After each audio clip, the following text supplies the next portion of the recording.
gravador. É intimação, Dani. Claro que eu preciso. Qual que é o problema? Vocês gravam todo mundo aí? Grava aqui. Ué, não é polícia civil? Vai investigar os outros? Ô, Daniel, Ué, mas gravo quando quer e agora tá reclamando que eu tô na minha casa. Qual que é o problema? é só intimação. Ué, Tá vendo? É só intimação. não, intimação, se você quiser, você joga aí, cara. Eu posso ignorar. Não, você vai receber, não vai? Não vou receber nada. Nada. Mas Só- também tem outra prejuízo. Então, gente, a entrevista de hoje é com o Cipriano, que faz homeschooling com seus filhos e optou por isso, mesmo sendo contra a Constituição. Tá errado, pô. Opa, tá errado? Errado não tá, né? Bom dia, boa tarde, boa noite a todos do Ancapizone.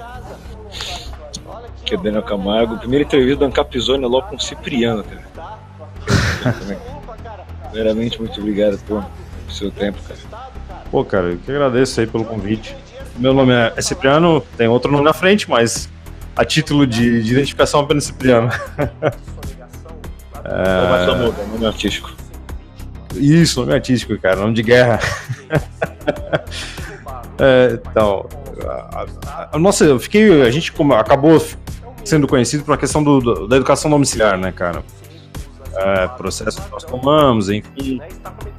E aí a gente, com esse processo, alguns contatos que a gente foi fazendo, conversando com o pessoal, em rede social, enfim, inicialmente também, acabou ganhando uma certa repercussão na nossa história, as pessoas conhecendo o nosso caso, né?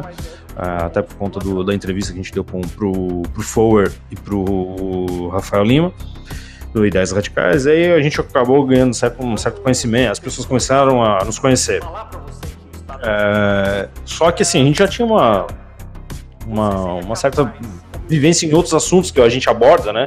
Já tinha uma certa vivência, por exemplo, a questão do cristianismo, né? Que é uma questão bem importante para nós. Também a questão da secessão é uma questão que na minha realidade, não na realidade da Lana, mas na minha realidade foi uma questão muito presente desde quando eu era criança, porque meu irmão participava de um certo modo do movimento separatista, o Sul é meu país. Então esse negócio já é antigo. Cara, O batalhão Cipriano já é antigo. sim, não, cara, essa questão da secessão na nossa família já é antiga, cara.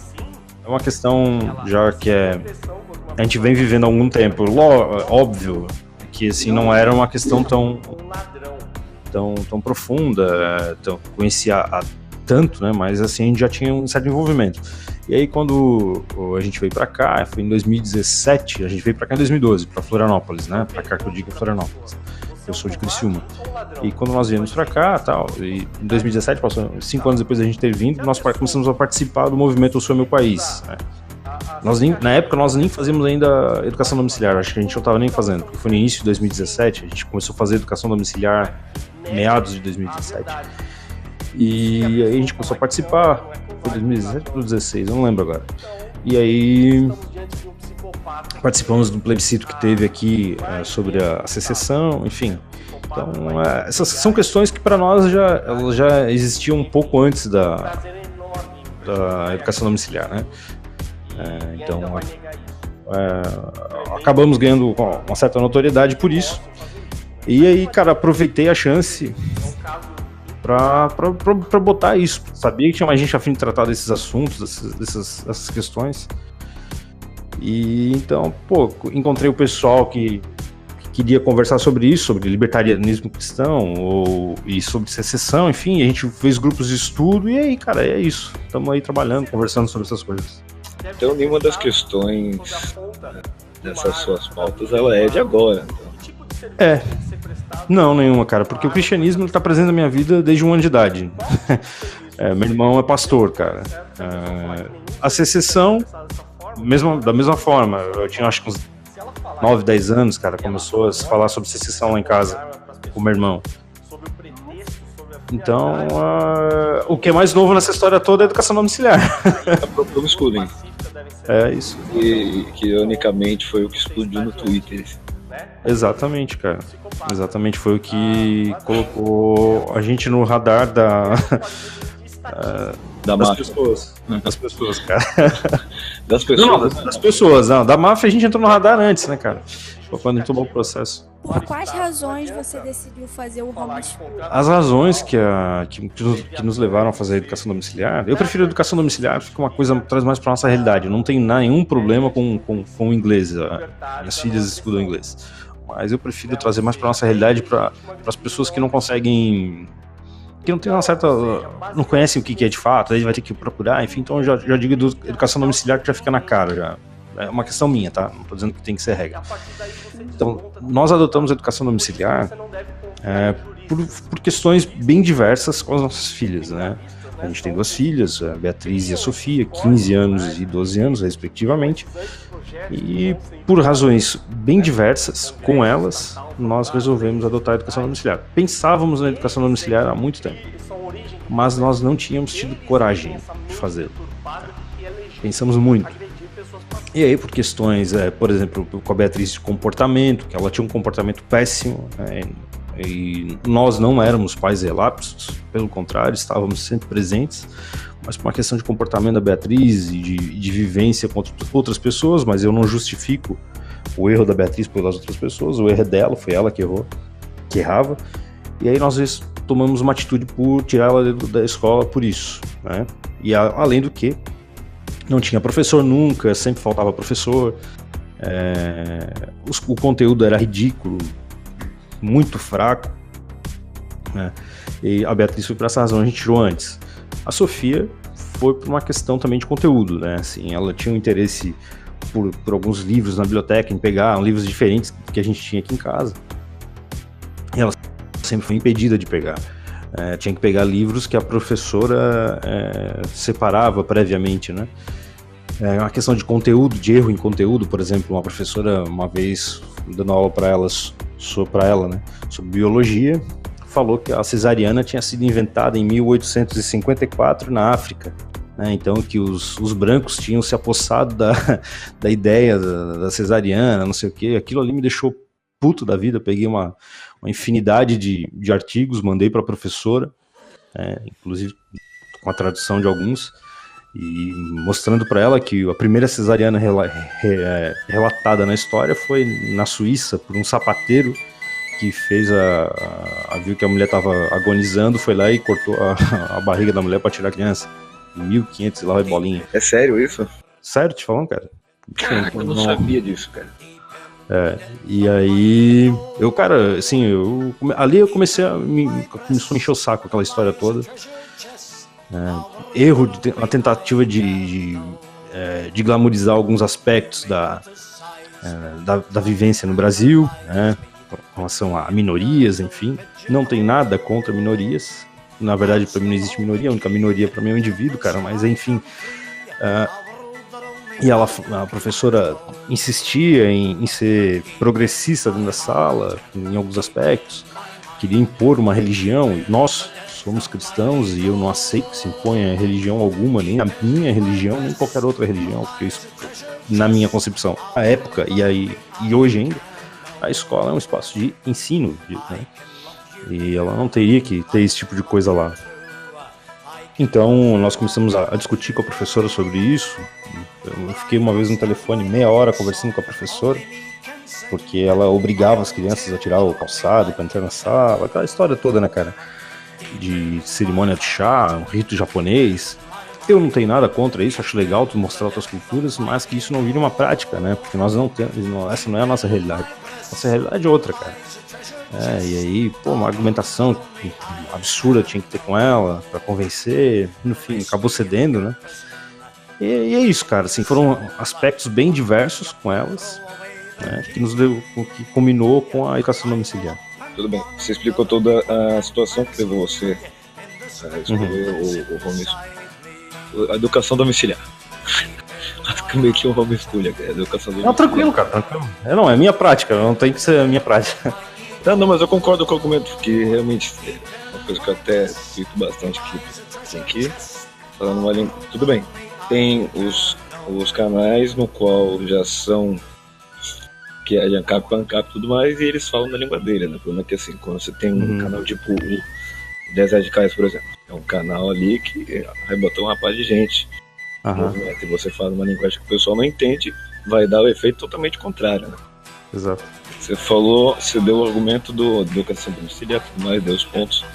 Mas assim, quais são os principais pontos da própria educação domiciliar? Porque você disse que você deu da professora, que ela é progressista e tudo mais, no qual queria impor ali o ensino do jeito dela ali na escola, né?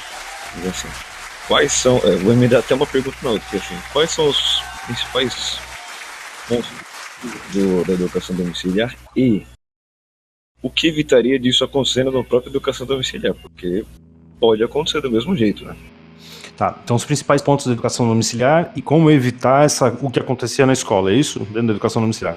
Exatamente. Tá. Os principais pontos, cara, a gente começou a ver logo em seguida quais são os méritos da educação domiciliar. O que acontece? Quando nós tiramos elas da escola, nós tentamos replicar o modelo escolar dentro de casa. Começamos a trabalhar com conteúdo, praticamente isso, basicamente isso. E ao trabalhar com conteúdo, cara, e replicando a escola, a gente começou a ter muitos problemas de não conseguir atingir um objetivo.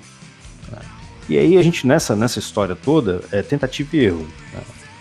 Nós começamos a tentar várias maneiras, várias formas de trabalho com elas. Trabalhamos com projetos, trabalhamos por área, enfim, um monte de coisa.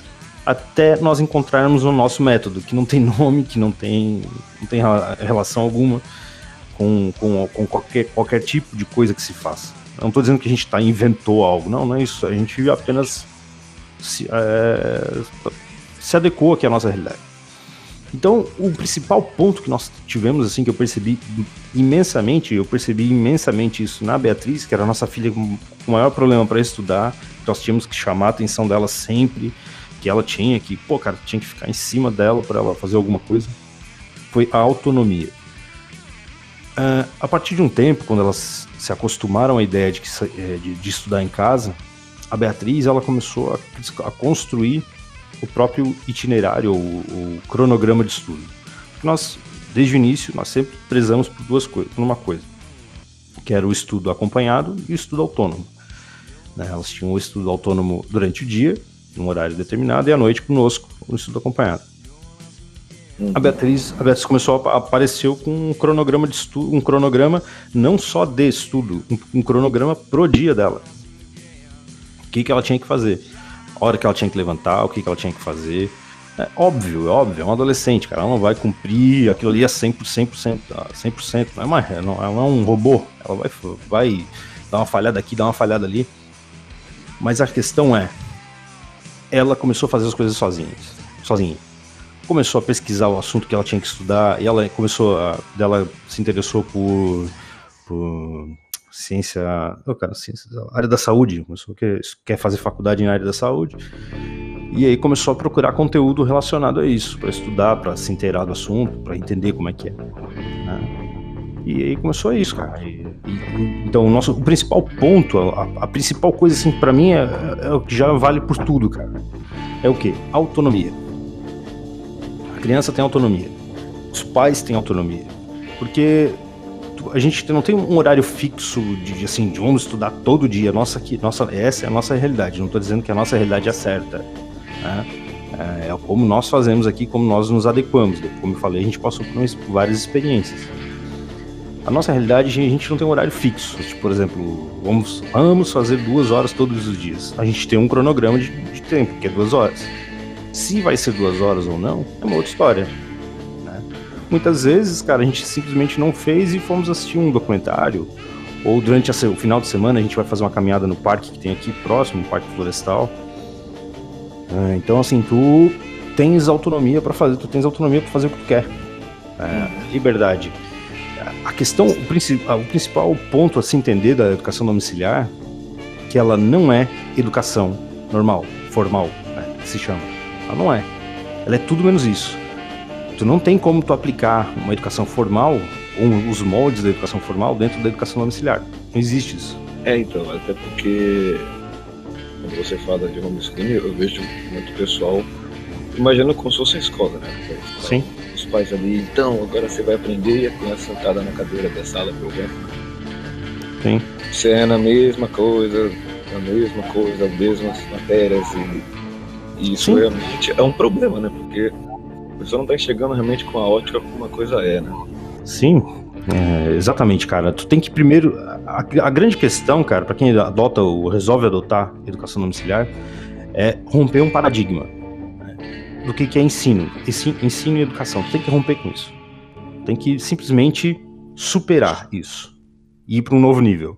Cara, olha só. Desde quando, cara, nossas filhas iam estudar na escola, por exemplo, fazer macramê, ou pegar a máquina fotográfica e ir pro parque florestal que tem aqui para tirar foto, né? Ou fazer aula de ukulele, cara.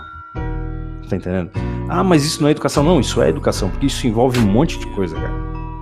Envolve a questão de raciocínio lógico, cara, de entender, porque música é matemática. Esse é mais velho do que minha avó, cara, mas música é matemática. Saber disso é antigo, mas é música e matemática. Então, assim, exige um raciocínio lógico pra te aprender música, cara.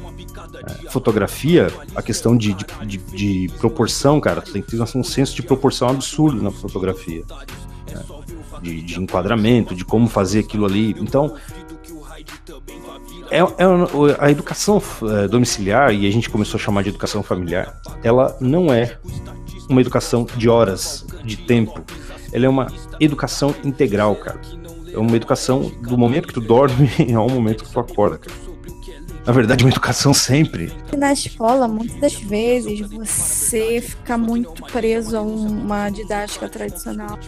E você, muitas das vezes, não consegue visualizar na realidade o que você está aprendendo. A gente aprende biologia na escola e a gente olha para uma árvore, para uma folha, de vez em quando você tem dificuldade, eu não para raciocinar, tipo, o que você aprendeu sobre fotossíntese, por exemplo, na segunda série. E a criança passa por aquilo no dia a dia e muitas vezes não sabe que ela aprendeu algo que está ali diante do dia a dia dela.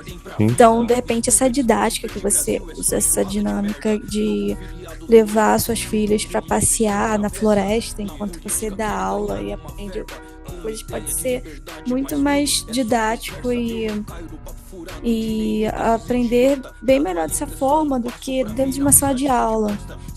Sim, sem dúvida. Por exemplo, uma experiência que a gente está fazendo agora, uma experiência não, uma forma que acabou um conteúdo, né, que minha esposa estava trabalhando com elas, a Revolução dos Bichos, do Orwell, se eu não me engano. É Orwell. E o que acontece, a gente tinha que fazer começar de novo, alguma outra coisa, começar a trabalhar com elas alguma outra coisa. E aí eu sentei com as duas, nós sentamos com as duas aqui e perguntamos, tá, o que tu quer estudar pra Beatriz, o que vai estudar então? Não, a questão da biologia. Daí então nós planejamos para ela 2 semanas mais ou menos dos assuntos que ela vai ter que abordar em biologia, naquilo que ela queria fazer, que é educação na área da saúde. Ela vai ter que fazer uma maquete de um coração, vai ter que fazer uma explicação do conteúdo todo em PowerPoint, sabe? Então, assim, com a Beatriz a gente tá trabalhando nessa questão da biologia. Ela vai ter que apresentar o que ela gosta pra gente. Vai ter que fazer um modelo, enfim. A Sofia já tem um interesse totalmente diverso. Quando eu perguntei pra ela o que ela queria fazer, ela falou, quero falar sobre a Coreia. Eu falei, beleza. Então tu vai... E ela começou a dar os temas mais ou menos do que ela queria. Queria falar sobre o idioma da Coreia, como é que é a história do idioma, queria falar sobre a cultura. Aí eu aproveitei e falei, então, tu fala sobre as 2 Coreias, por que são 2 Coreias, tu vai falar a história disso. Então elas têm 2 semanas pra trabalhar isso, pra apresentar pra gente. Então tu consegue, cara, trabalhar uma infinidade de coisas, né? E não foi porque nós propomos, elas propuseram isso. Elas quiseram. A gente só, óbvio, o nosso papel é organizar o negócio, né? E como é adolescente, muitas vezes chamar pro trilho, né, cara? Porque adolescente sabe como é que é, dá uma perdida. Então a gente dá uma chamada pro trilho, bota no trilho, porque nosso papel como pai aqui não é, falando de mim e da minha esposa, tu colocar, tu tem uma responsabilidade. Tu tem que cuidar daquilo. Tu não pode deixar assim à vontade de fazer o que quer, não, cara. Infelizmente não funciona assim. Tu tem que colocar regras, estabelecer uma forma de trabalho, tem que cobrar, né? Porque a gente está falando de um outro indivíduo, né? Se tu deixar ela a própria vontade, a própria maré de escolhas, a coisa pode degringolar, né? Então a gente está aqui nesse sentido enquanto na educação domiciliar, na verdade não é para ensinar, nós aprendemos também, a gente tem que ir atrás, tem que buscar, enfim, a gente está aqui para ajudar, auxiliar elas na busca do próprio conhecimento. E aí, para responder antes, para não fugir, eu não vou fugir da pergunta, para não cair dentro da educação domiciliar, perguntou, né, Daniel, né? Isso mesmo.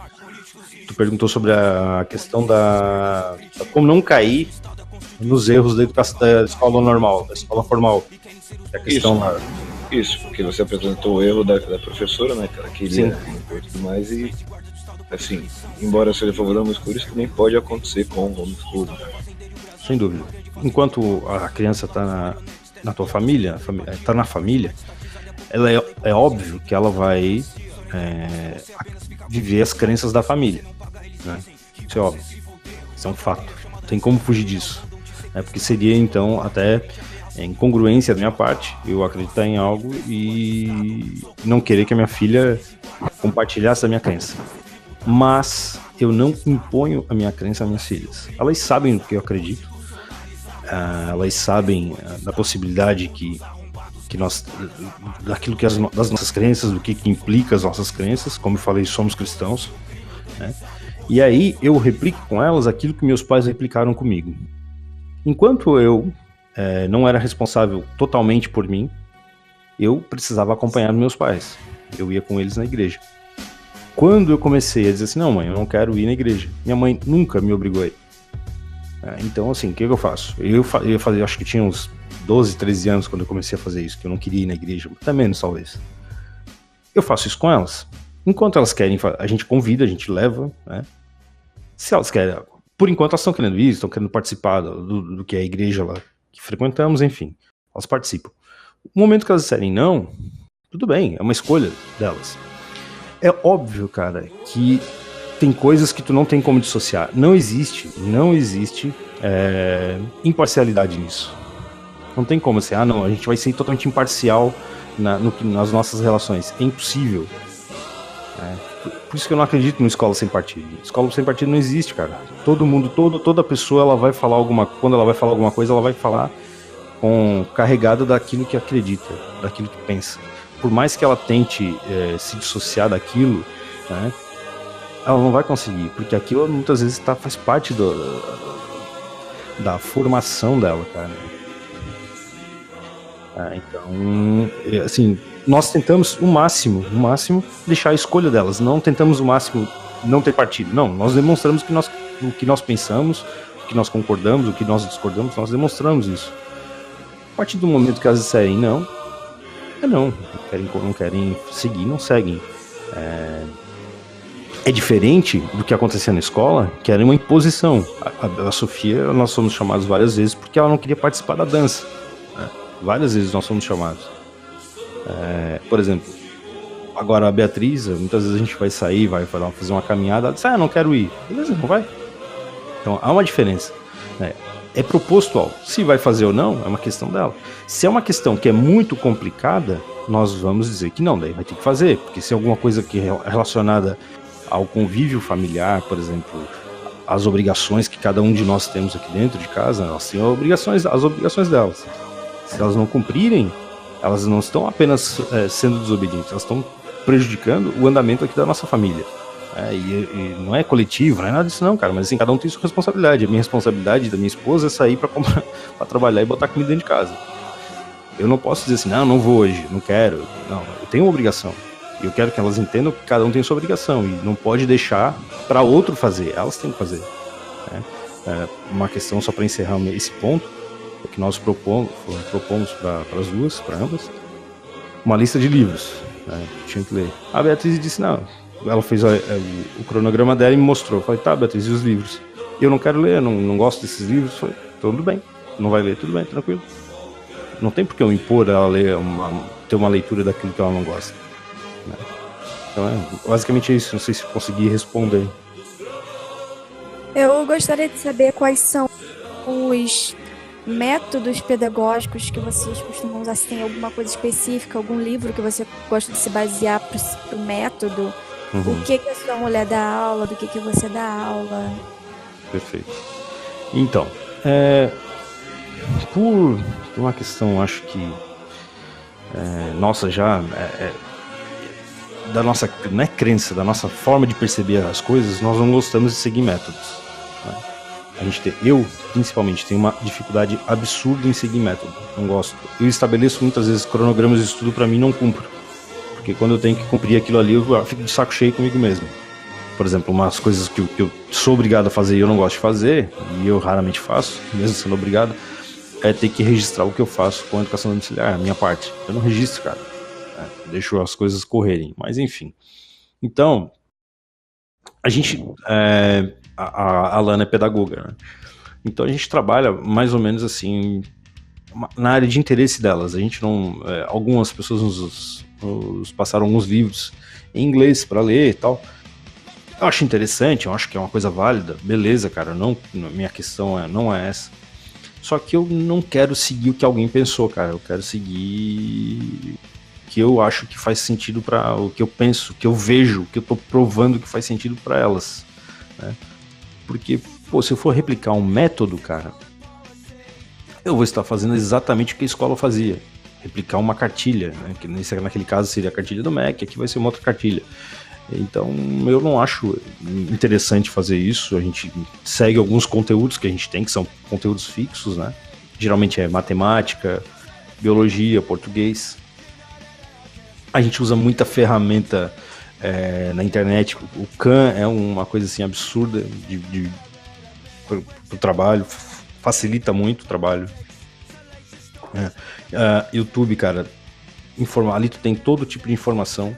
Se tu souber usar, tu tá safo, que muita coisa boa, tem coisa ruim também pra caramba, mas enfim, o grosso de uma forma geral, é bastante coisa boa. Então, nós não usamos método. Então temos um modelo que seguimos, a gente não faz avaliação, porque, mais uma vez, eu repito, não é uma educação nos moldes da escola. Para exemplificar o que a gente faz, é uma educação, vamos pensar numa tribo, cara. Vamos pensar numa tribo lá no meio da floresta negra. Tu tem, as pessoas se reuniam, as famílias se reuniam, e tinha alguém que passava o conhecimento, conversava com as pessoas sobre aquilo, né? Não de uma maneira metódica, não. As pessoas iam conversando, iam se relacionando e passando conhecimento, assim, falando de coisas que tinham de fato importância. Afinal, sobre botânica, sobre os ciclos da lua, plantação, enfim, coisas desse tipo. Óbvio que a gente não fala sobre plantação, mas é só uma questão para exemplificar. Então a gente faz isso, cara. Nós vamos nos relacionando e vivendo, falando sobre as coisas que nós acreditamos. Por exemplo, a gente agora tem no nosso calendário, a gente faz 1 hora mais ou menos de uma reunião aqui em casa, onde a gente lê a Bíblia, a gente ora. Depois cada um tem 1 hora para ler, a gente senta aqui junto no escritório e vamos ler, cada um pega um livro e vai ler. Então, a gente trabalha dessa forma, a gente não gosta de seguir o método. Conta aí pra gente, Cipriano, quais são os principais argumentos a favor da educação domiciliar? Fala pra gente, assim, aqueles argumentos fera que o pessoal costuma usar. Contra? Domiciliar, como é que você refuta elas? Cara, não tem como tu não conversar e a pessoa não falar sobre socialização. Impossível. E aí tem duas abordagens na questão da socialização. Tem as pessoas que são realmente ignorantes no assunto, e não ignorantes no sentido pejorativo, por favor, não é isso. Mas ignorantes de ignorar algo, não conhecem de fato aquilo ali, e é por isso que eu acho legal a gente trazer para a nossa realidade, para cada vez mais perto da educação domiciliar, porque as pessoas vão começando a ter contato, né? E aí as pessoas, com esse tipo de pessoa, cara, eu tenho um pouco de enche o saco, mas enfim, vamos lá, explicamos na boa, tentando ser o mais paciente possível. E aí tem aqueles que fazem na má fé, que vêm na má fé. Pra quem vem na má fé ou vem querendo tirar com a nossa cara, achar que eu sou um bando de idiota do lado que tá conversando com ele, eu digo que as nossas filhas, a gente tira elas do calabouço, assim, 1 hora por 2 horas, no nosso caso, né, por dia, para ensinar, e depois a gente devolve elas, né, elas não se relacionam mais com ninguém em momento algum. Socialização, quando alguém diz que usa a escola para socializar o seu filho, ou que a criança deve ir para a escola para socializar, eu fico muito preocupado pela situação dessa criança que vai para a escola. Porque se a escola é o único lugar em que ela socializa, a gente tem um problema imenso com essa criança e com essa família. Porque essa criança não vive em nenhum outro lugar, ela não frequenta nenhum outro lugar, ela não convive com parentes, amigos, enfim, a única relação que ela tem é na escola. Quando ela não está na escola, ela não se relaciona com os pais ficam fazendo o quê? Então, a socialização é uma questão assim, tu tenta demonstrar dessa forma, começando dessa maneira, mostrando que existem outros tipos de relações, de socializar, outras maneiras de socializar, né? Na igreja, no clube de futebol, no karatê, no balé, enfim, não importa. Na rua, cara. Na rua, cara. Pelo amor de Deus. Então assim, tem várias formas. E uma questão é, quem nunca ouviu de um professor que tu não vai pra escola pra ficar brincando ou pra ficar conversando ou pra fazer amiguinho? Eu já ouvi isso muito, cara. Então, se eu ouço isso do professor que para a escola não é lugar de fazer amigo, então a socialização, a questão da socialização já foi autorrefutada. Uma outra questão que o pessoal levanta bastante é a formação. E é uma questão que eu acho que é até válida, é um questionamento válido. E aí são duas questões também. Primeiro, tu fazer educação domiciliar com os teus filhos não implica que tu, pai, seja quem vai educar. Tu pode contratar alguém. Nós, por exemplo, temos 2 pessoas que ensinam matemática e inglês, respectivamente, né? A gente faz um acordo lá com elas, conversa com elas, enfim, são contratadas e beleza. Uma é professora de matemática mesmo, outra formada em língua estrangeira, se eu não me engano, em pedagogia, alguma coisa assim. A Raquel e a Denise. E elas dão aula para as nossas filhas. Para nossa filha, a Beatriz não quis mais fazer inglês. Então, essa questão da formação não necessariamente vai passar simplesmente pelos pais sempre, né? E, por exemplo, na nossa realidade, como é que a gente trabalha?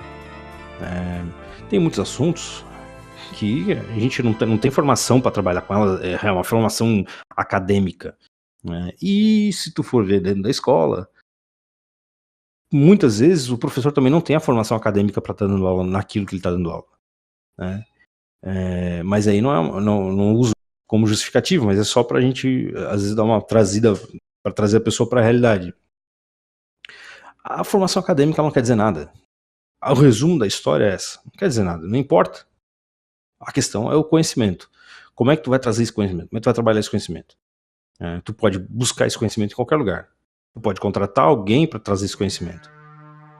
E aí uma outra relação sobre a educação domiciliar. Não necessariamente o pai ensina.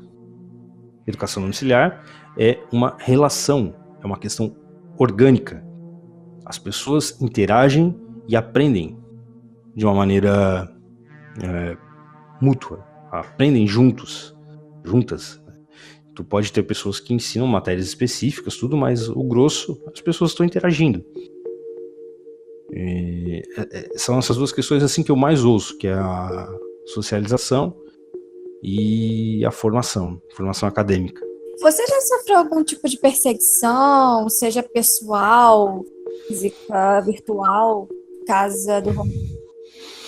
Olha, por incrível que pareça, eu nunca tive esse problema. Nunca. Parabéns, porque olha, às vezes tu não faz nada, tá ligado? Já era. Cara, é uma coisa que me impressiona. De vez em quando eu penso sobre isso.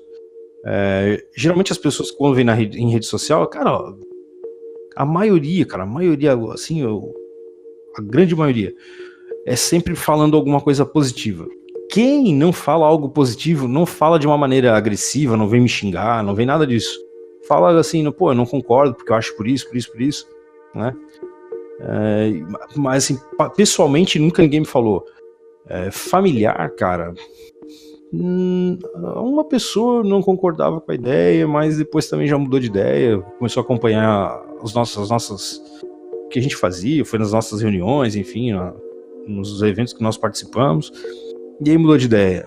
Então, cara, foi muito raro alguém falar alguma coisa pra mim de uma maneira assim agressiva, de xingar, de ofender, Cara, eu na real que eu não lembro. Eu lembro de onde as pessoas me marcaram pra onde tinha alguém falando mal, mas não especificamente pra mim, me falar alguma coisa.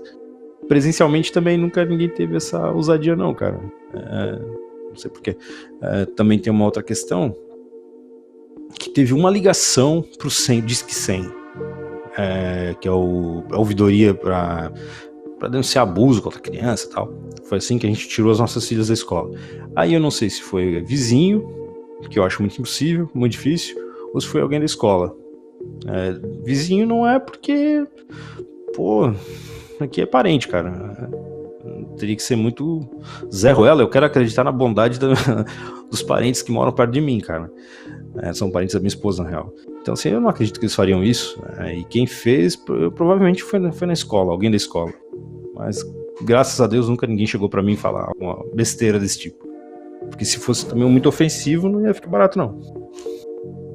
Pior que eu lembro que a repercussão do caso foi muito grande também, né? Foi muito rápido, foi muito grande, cara. Sim. O pessoal ali, ele começou a compartilhar, tava em 200... Que você compartilhou no Twitter, pelo que eu vi pela primeira vez. Foi no Twitter. Quando eu vi já tava em 200 likes, não sei o que, depois já tinha 1000, cara. Aham. Foi muito rápido. Foi um negócio muito rápido, cara.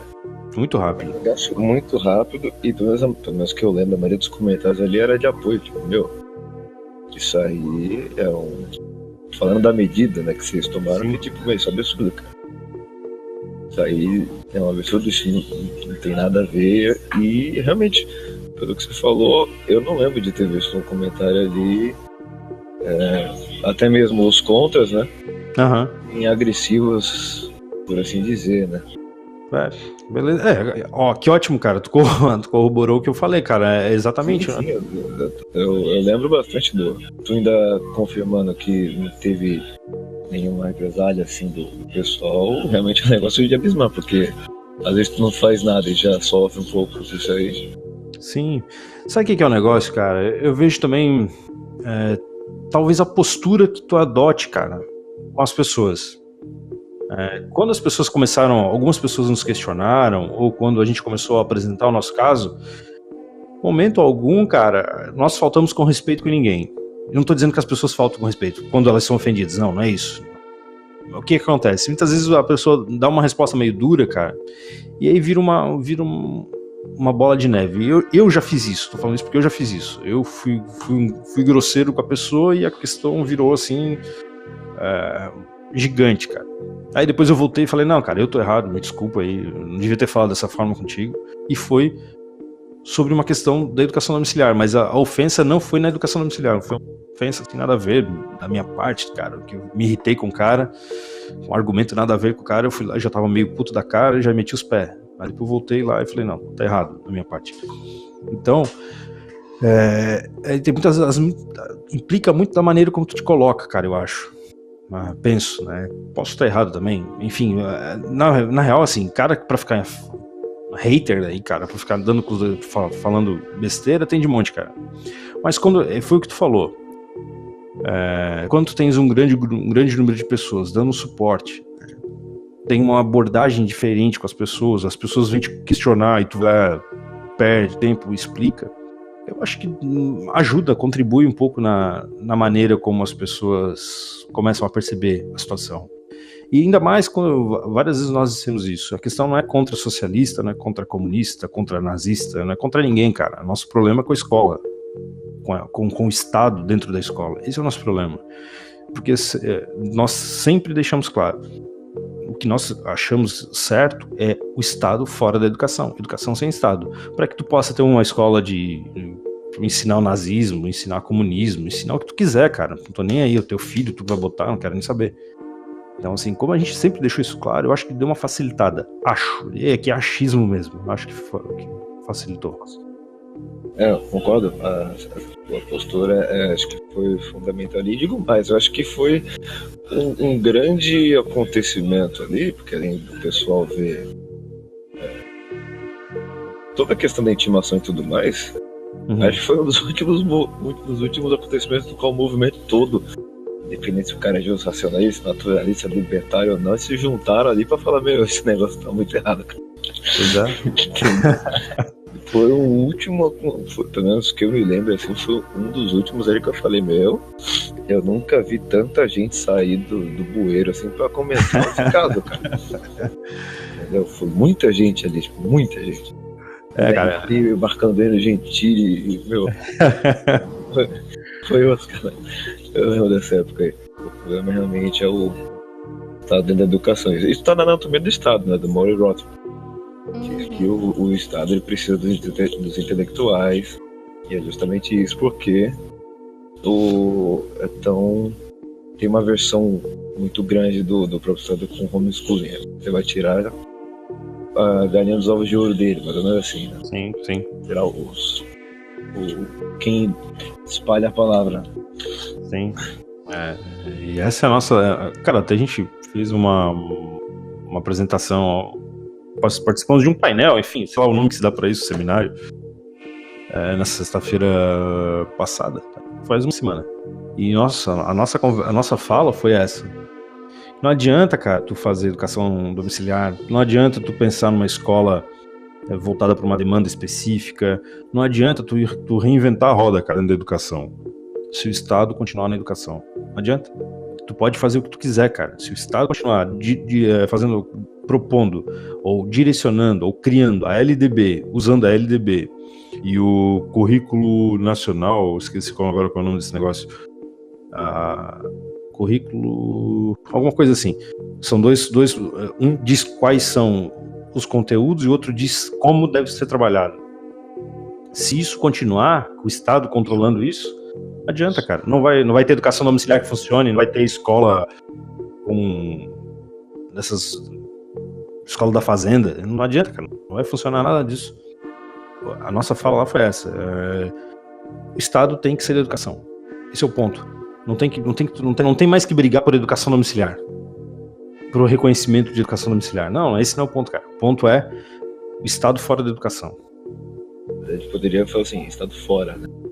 Estado fora, cara. Ponto. Educação sem Estado. Parece que teve uma pessoa no seu Twitter que comparou vocês aos Nardoni, que os Nardoni não souberam o que fazer com a sua filha, e que o homeschooling ou educação domiciliar pode não ser a melhor opção para a criança, porque os pais podem não saber o que é o melhor para a criança como os Nardoni. Então, eu lembro dessa situação e extremamente infeliz porque ela não sabia do nosso caso. Foi alguém que comentou com ela que a gente fazia educação domiciliar. Foi numa discussão paralela, cara. Assim, tinha um rapaz, ele postou algo sobre educação domiciliar, o professor dele, se eu não me engano, falar. E aí uma outra professora também da escola dele, enfim, alguma coisa assim, veio falar. Então ela leu aquilo que tinha sobre educação domiciliar, todos os comentários no Twitter sobre educação domiciliar na postagem desse rapaz. E não sei de onde ela tirou os Nardoni comparando com aquele caso que ela estava lendo. E por um acaso, o caso que ela estava lendo era o nosso, né? Então ela não falou específico para mim ou para minha esposa, assim, mas ela falou que isso a ideia, a concepção geral ali era a questão dos Nardoni, né? Eu fiquei puto da cara. Fiquei puto da cara, mas eu não lembro o que eu falei pra mulher, não me recordo agora. Mas não foi específico, ela não falou pra gente. Mas eu não consegui entender qual foi a relação que ela viu entre educação domiciliar e os Nardoni. Eu não lembro, agora eu não consigo lembrar. Não sei se foi por uma questão da criança em casa, cara, eu não lembro mesmo. Eu só sei que ela falou. Pode falar. Lembro do comentário, foi mais ou menos assim. Os Nardoni não souberam fazer o que era melhor para sua filha. Os pais podem não saber também o que é melhor para os seus filhos na educação domiciliar. Nossa, cara. Não, Não, foi sem nexo, né? A comparação.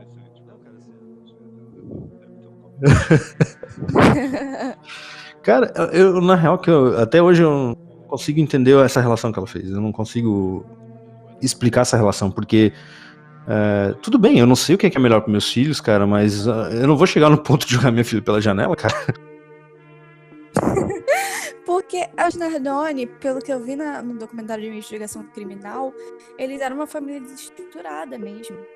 As pessoas geralmente que fazem esse tipo de coisa, matar os pais, matar os filhos, geralmente são pessoas com algum grau de psicopatia.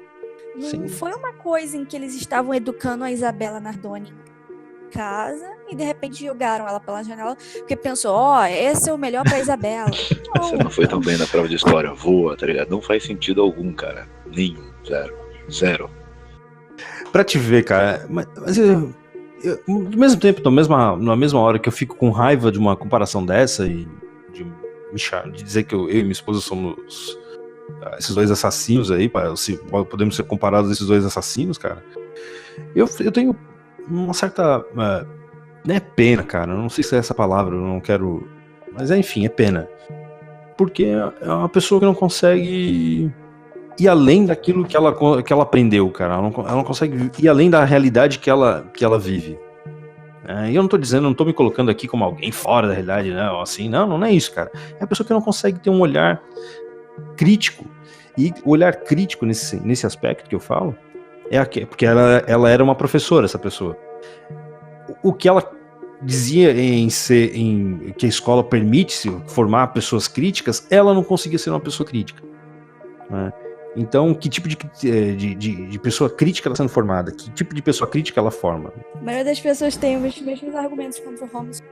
E um desses argumentos é a questão do abandono intelectual, que, como a Constituição chama, a educação domiciliar. Mas você acha que existe alguma forma de combater o real abandono intelectual, que seria os pais entrarem em um contrato, um acordo com os seus filhos, de que vão educar ele e abandonarem, não educarem os filhos e os filhos ficarem perdidos? Aí tu falando sobre isso, eu me lembrei de uma outra objeção que as pessoas fazem sobre a educação domiciliar, que é a questão da violência. E aí, tu falando sobre a questão do abandono, de fato, no Brasil, a educação domiciliar não é crime. Isso é um ponto, isso é fato, não é crime. O que é crime, tu não mandar pra escola. Isso de acordo com a lei 3.394, alguma coisa assim, é da LDB de 96. Segundo essa lei, tu não mandar teus filhos para a escola, isso é um crime, né? Isso é o abandono intelectual. Então eles puxam aí a educação domiciliar. Fazer contrato com os filhos, de ensinar, foi isso que tu disse, né? Fazer um contrato, tu honrar um contrato que tu faz com os teus filhos para educar em casa, é isso? Sim, porque a educação domiciliar é basicamente isso. Você entra em um acordo com seus filhos, não vou te mandar para a escola e a gente vai educar em casa. Aí é uma questão bem interessante, porque a pessoa, o teu filho, nesse caso as minhas filhas, elas não conseguem realmente dimensionar que isso é um contrato, primeiro. Elas não conseguem dimensionar o que elas podem ganhar ou perder. Elas dependem da minha percepção de mundo, né? E aí entra a questão lá da agressão, da que as pessoas geralmente usam para justificar a não liberação ou a não regulamentação, enfim, da educação domiciliar, porque alguém, algum dia, vai fazer alguma coisa. É óbvio que alguma coisa alguém vai fazer errado. Isso não há dúvida. Algum pai vai deixar de educar os filhos, a escola não vai educar. Algum pai vai ser violento. Algum pai vai... É óbvio. A questão é, as pessoas têm que ter liberdade para escolha. E aí também tem que ter sei lá, uma ferramenta, uma forma de responsabilizar essas pessoas, né? De responsabilizar porque elas deixaram de fazer. Mas eu ouvi isso algumas vezes já, um contrato que se faça com os filhos, ou que os filhos, como se tu fizesse um acordo. Eu particularmente não consigo ver dessa forma. Eu não consigo ver eu fazendo um acordo com meus filhos, um contrato. Isso não é um contrato, porque elas não têm ciência do que elas ganham ou que elas perdem. Elas têm ciência daquilo que eu acho, daquilo que eu tenho ciência, daquilo que elas pensam que eu tenho ciência, daquilo que elas percebem em mim. Então elas confiam em mim. Eu acho que para mim a questão é muito, muito maior do que um contrato. A questão de confiança. Se eu não cumprir aquilo que eu estou fazendo, que eu preciso fazer, se eu não cumprir, né, eu vou estar quebrando a confiança com elas. E é uma relação que vai muito além de contrato, para mim. Uma relação que vai... é afetiva, é uma relação de dependência. E não dependência de uma muleta, não dependência de uma coisa ruim, mas uma dependência de que elas olham pra gente, pra mim, pra minha esposa, e confiam que a gente sabe o que a gente qual é o melhor caminho para elas, né? Então, para mim, isso supera qualquer tipo de contrato, na minha relação, na minha percepção, naquilo que tange uma família. Dentro da família não existe contrato. Dentro da família, na minha concepção, existe a relação. As pessoas confiam umas nas outras. E aí tu não tem margem para romper um contrato nessa história. Né? Tu não tem margem para dizer assim, não vou fazer isso, não. Tu tem que fazer. É imperativo que tu faça isso. É óbvio que pais vão ser negligentes. Porque eles são indivíduos. Indivíduos são negligentes. Nós não temos como tirar da equação a negligência.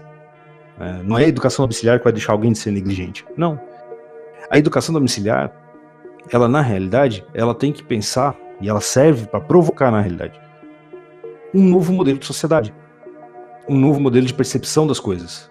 Onde as pessoas se organizam, onde as pessoas se relacionam de uma maneira diferente. Onde quem está fora da equação é o Estado, que é algo artificial. Né?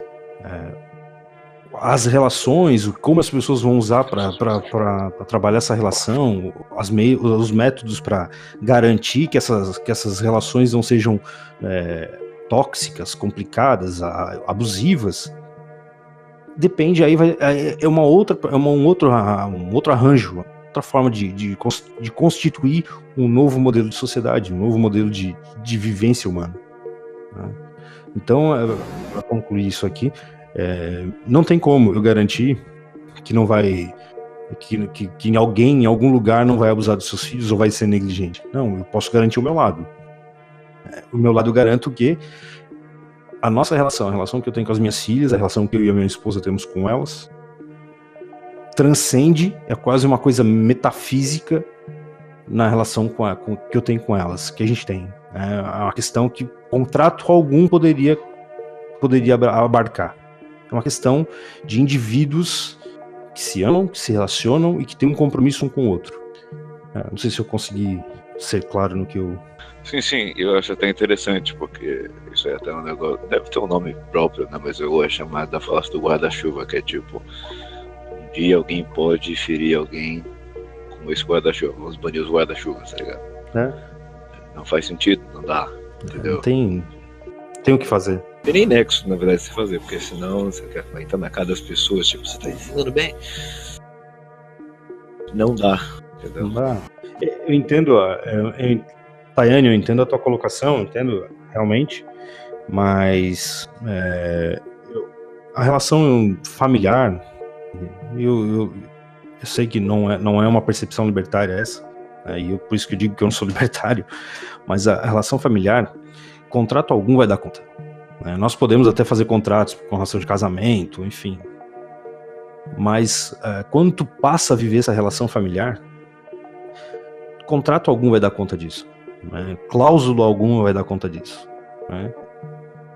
A única coisa que vai dar conta é o compromisso que cada um tem com o outro. O contrato por si só, se tu for ver, não garante nada, tá ligado? Claro, quem assina contrato tem o incentivo de você cumprir o que está no contrato, mas tipo, se você só assinar ele por si só, não garante nada.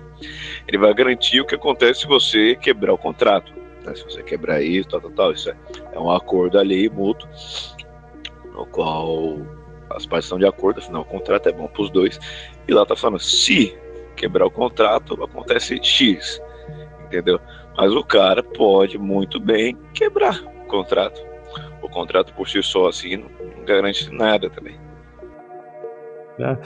Foi essa questão, né? Assim, não tem como, por exemplo, haver uma punição porque tu deixou de educar tuas filhas.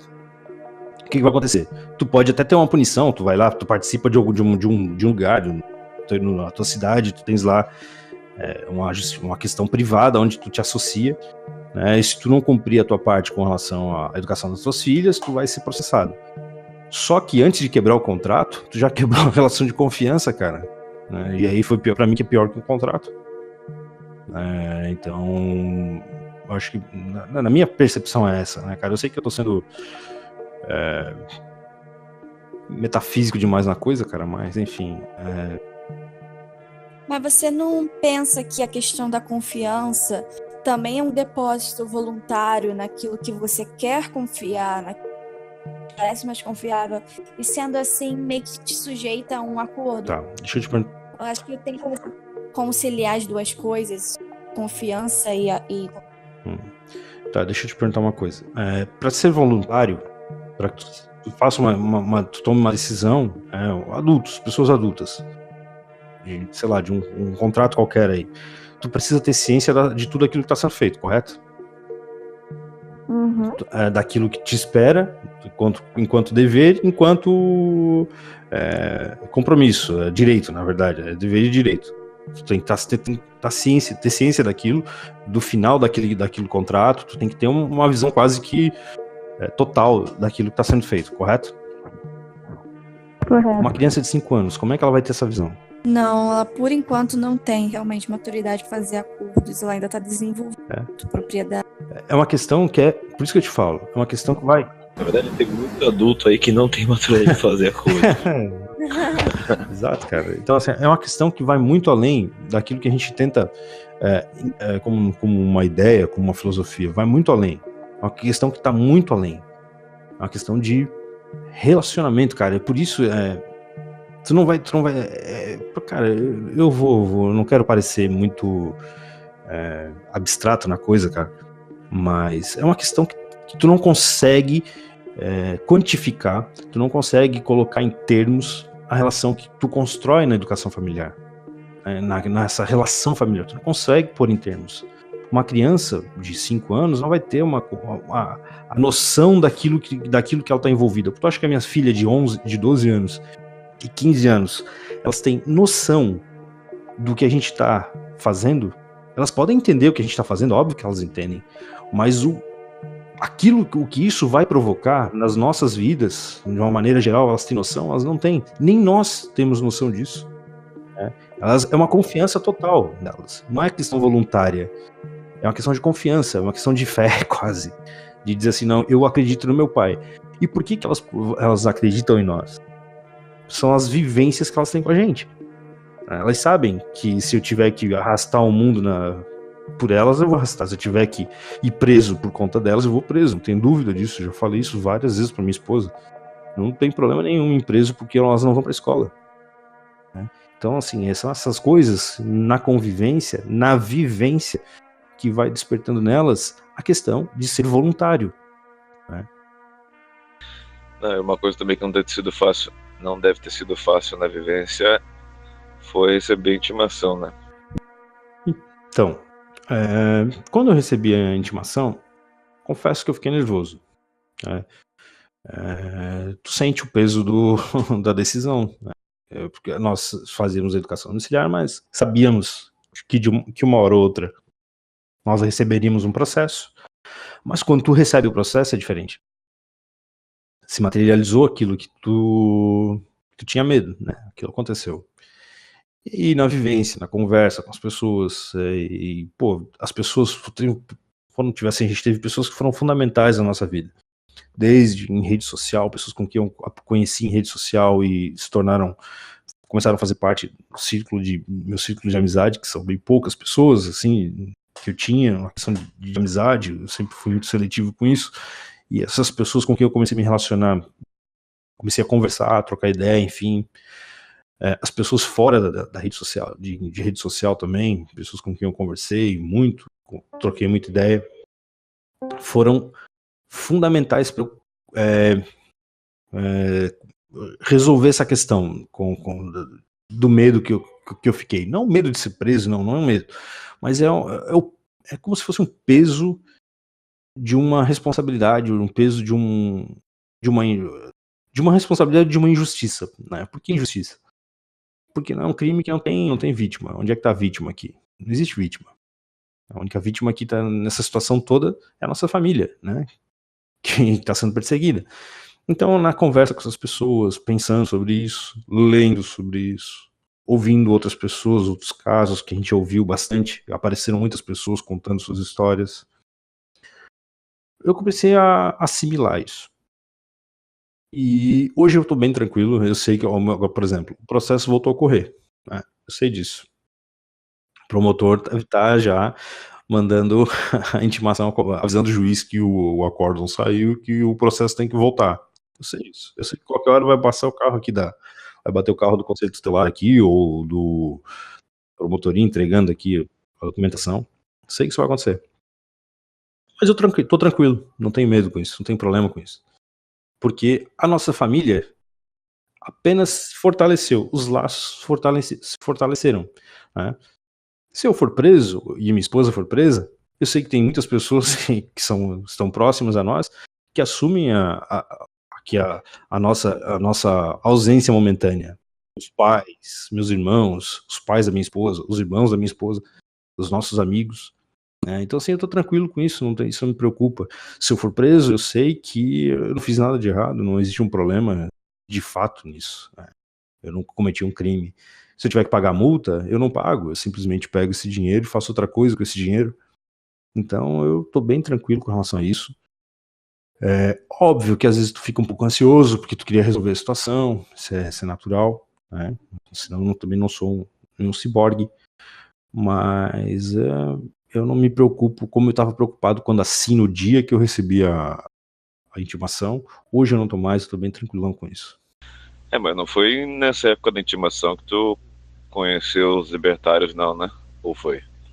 Como é que é? Desculpa. Se foi nessa época. Não, cara, assim, o que acontece? Eu já vinha acompanhando o Rafael, tá? Os vídeos dele. Eu tinha, acho que foi em 2016, 2015, cara. Acho que 2015 eu comecei a conversar com algumas pessoas sobre libertarianismo, enfim.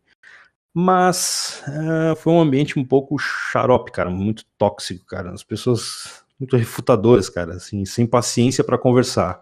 Porra, cara, eu não sabia de fato, e eu não sei de fato muitas coisas, cara. E como tu não sabe alguma coisa sobre um determinado assunto, as pessoas julgam que tu não sabe nada sobre nada, cara. Tu acha que tu é um completo idiota. E aí, cara, pô, tu ser tratado como idiota, cara, é um pouco chato, né, cara? Digamos que não é legal. Digamos que não é legal, cara. Sabe uma coisa? Esse pessoal, cara, libertário aí é muito otário, cara. Eu vou ficar ouvindo as paradas do Rafael, concordando com algumas coisas, discordando de outras. Eu comecei a ler Rothbard antes disso tudo, cara. Comecei a ler, tinha os livros aqui. Mas, assim, nunca de uma maneira muito profícua, cara. Sempre paulatinamente, lendo com outras coisas que eu gosto de ler, enfim. Mas nada muito... Eu acompanhava sempre o pessoal do ANCAP Ball, cara. Divulgamos lá algumas coisas, se eu não me engano, sobre a secessão que teve, que há o plebiscito para secessão, né? A gente divulgou lá. Então, sempre assim, conversando, curtindo as páginas, ou vendo os posts ali. Não, e um abraço pro pessoal da ANCAP Ball também, cara. Que pelo menos durante a gravação desse bate-papo aqui tá com 9.400 seguidores. E foi um grande divulgador do caso, né? Deu RT, mencionou e tudo mais. E, cara, pelo menos, não, o Bruno, por cara. Por eles que eu fiquei sabendo desse caso, né? E foi bem importante na época. Não, cara. O Bruno do ANCAP Ball foi fundamental na história. Tanto no Facebook quanto no Twitter, cara. Ele que começou o negócio todo. Começou a divulgar. Então, pô, cara, eu sou extremamente e eternamente grato ao cara por tudo isso, porque tudo isso está acontecendo por culpa de duas pessoas. A primeira é culpa do Estado, duas pessoas não. O Estado, culpa do Estado, né, que se o Estado não tivesse me processado, nada disso tinha acontecido. E a culpa do Bruno, cara. O Bruno deu o primeiro RT, cara. É porque você disse agora há pouco que você não é Não sou. Eu compartilho muito da ideia concordo muito com as posições libertárias. Acho que o Estado ele não é um mal necessário. Eu acho que ele é desnecessário, ele não tem que existir.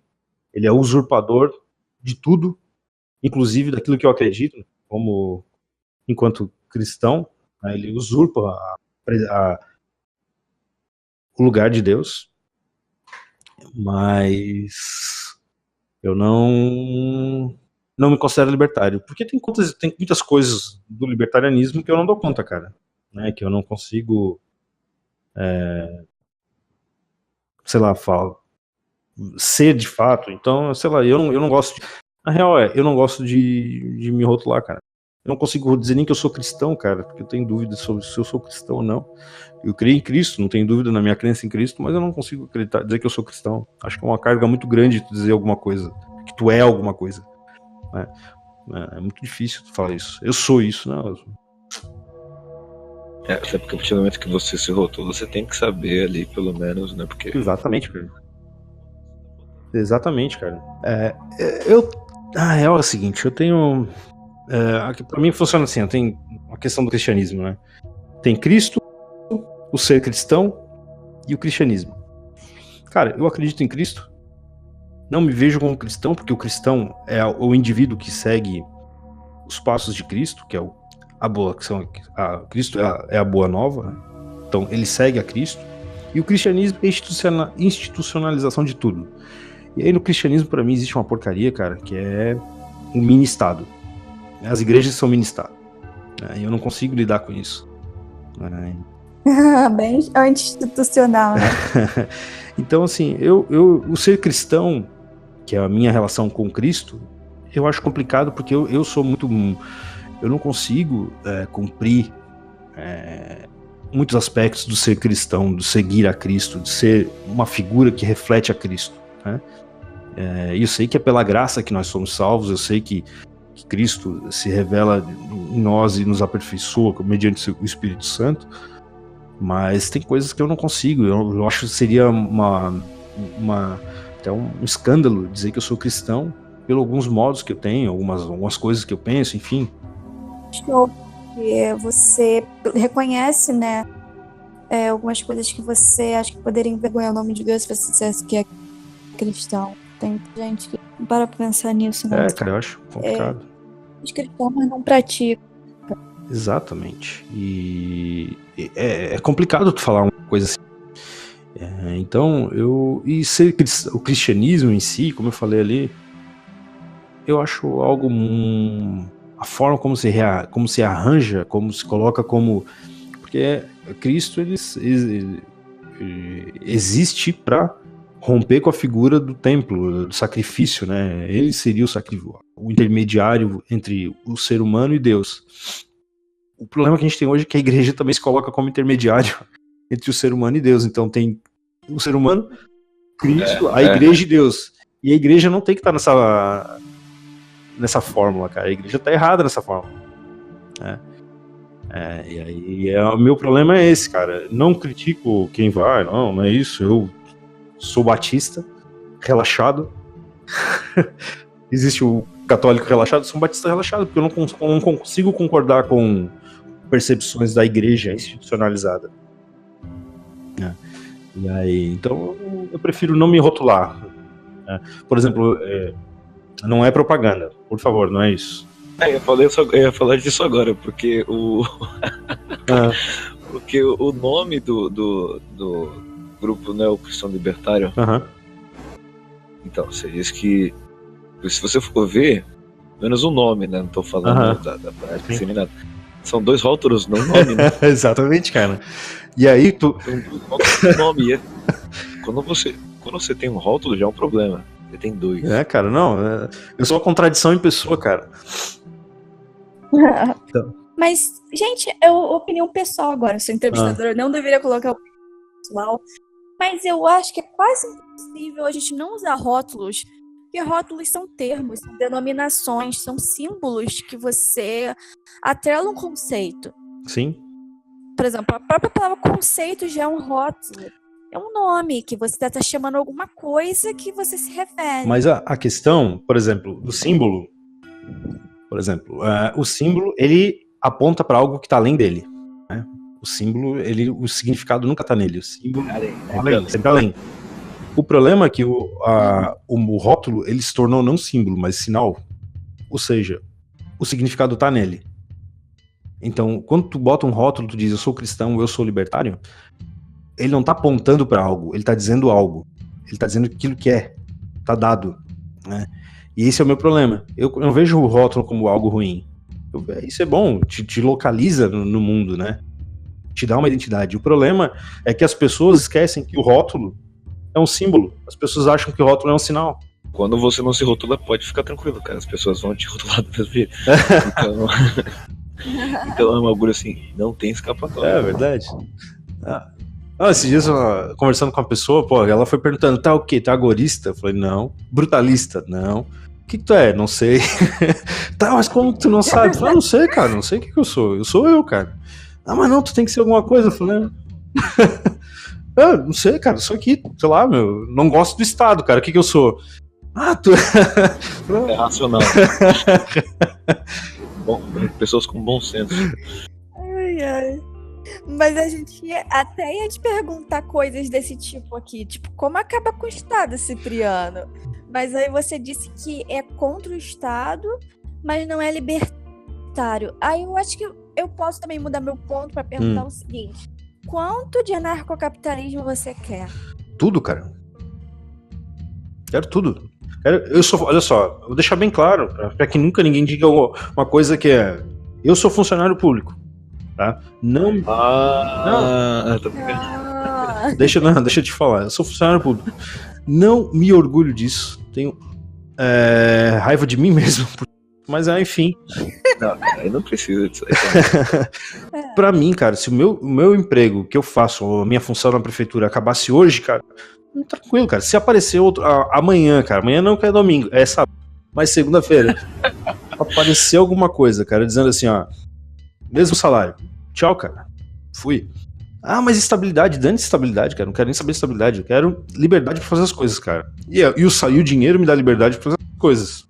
Então, se eu puder ganhar algo igual ao que eu ganho fazendo um outro trampo, cara, eu faço sem problema, cara. A questão eu não preciso pra dizer que eu não concordo com o Estado. Isso é só pra localizar, né? Eu não preciso dizer que eu sou libertário, ou que sou anarcocapitalista, ou que sou aquilo, ou que sou isso, ou que sou conservador. Não, cara.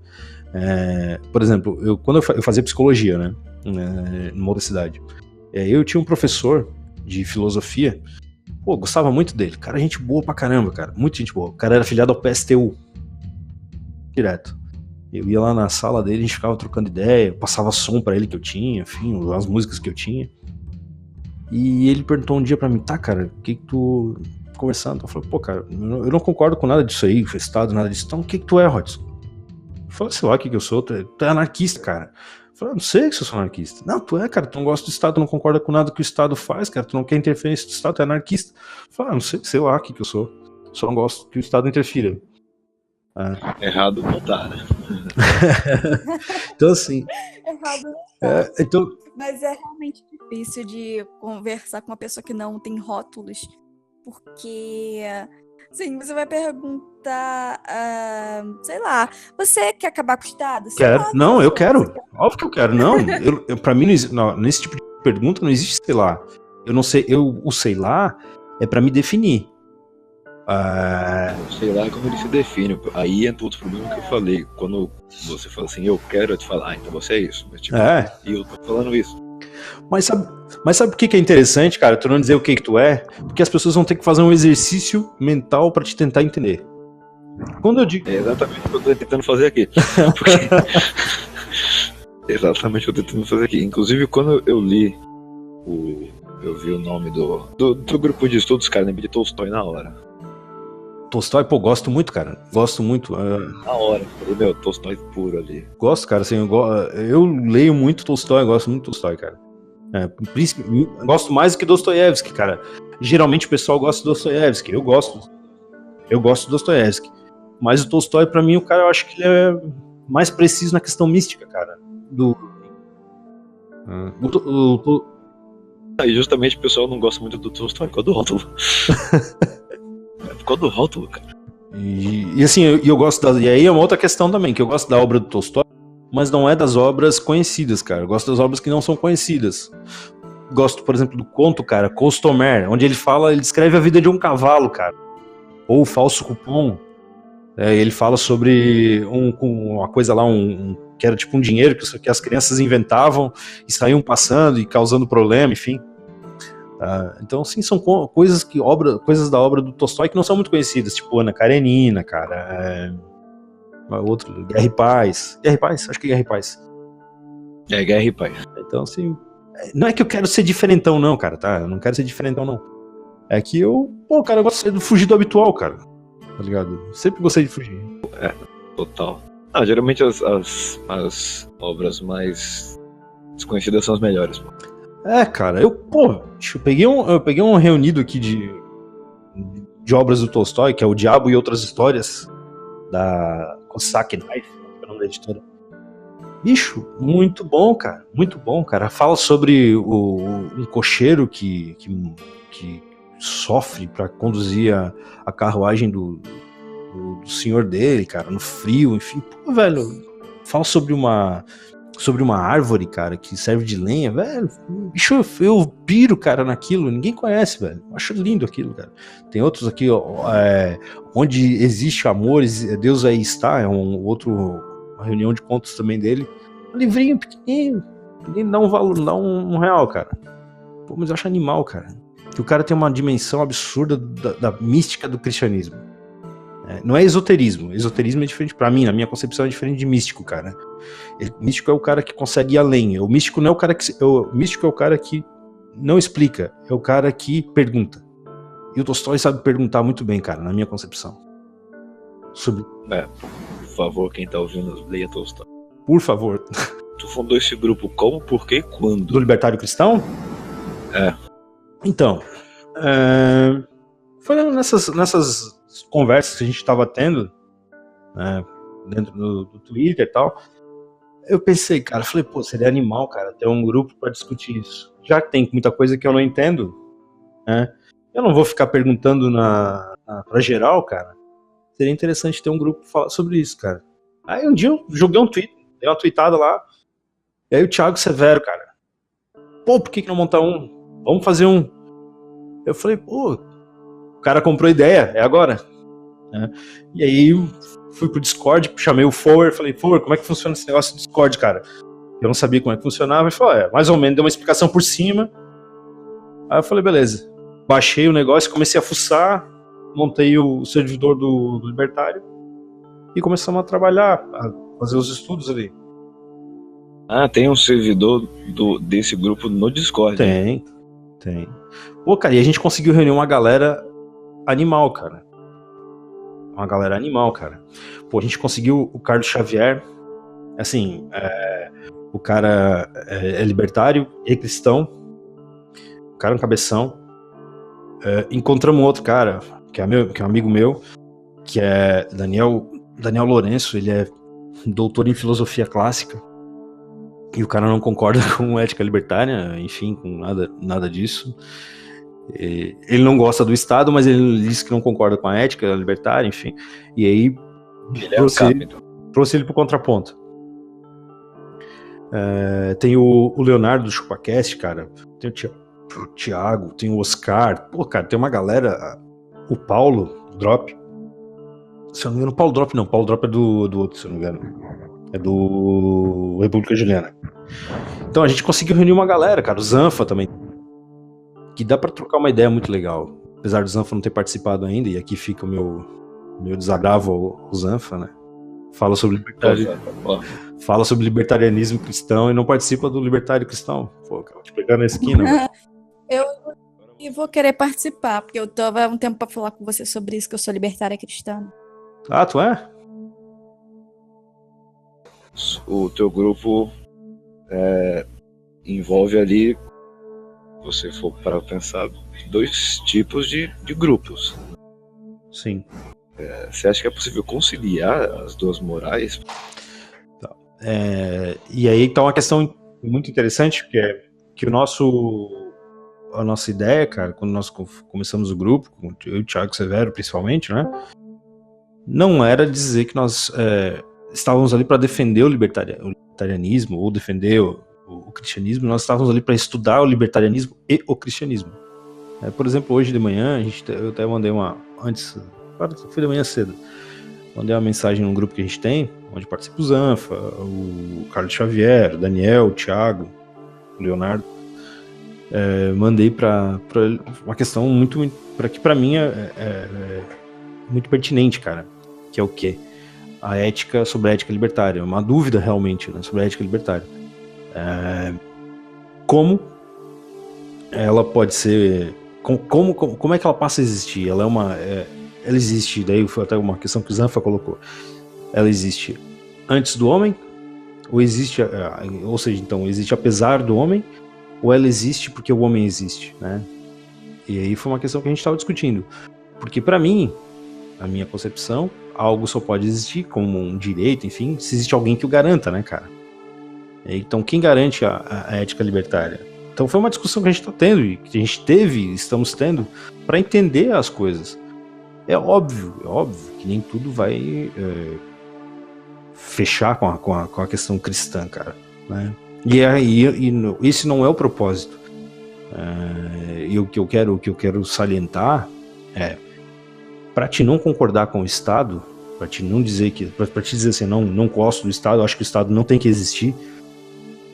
Não existe apenas um tipo de percepção de mundo, cara.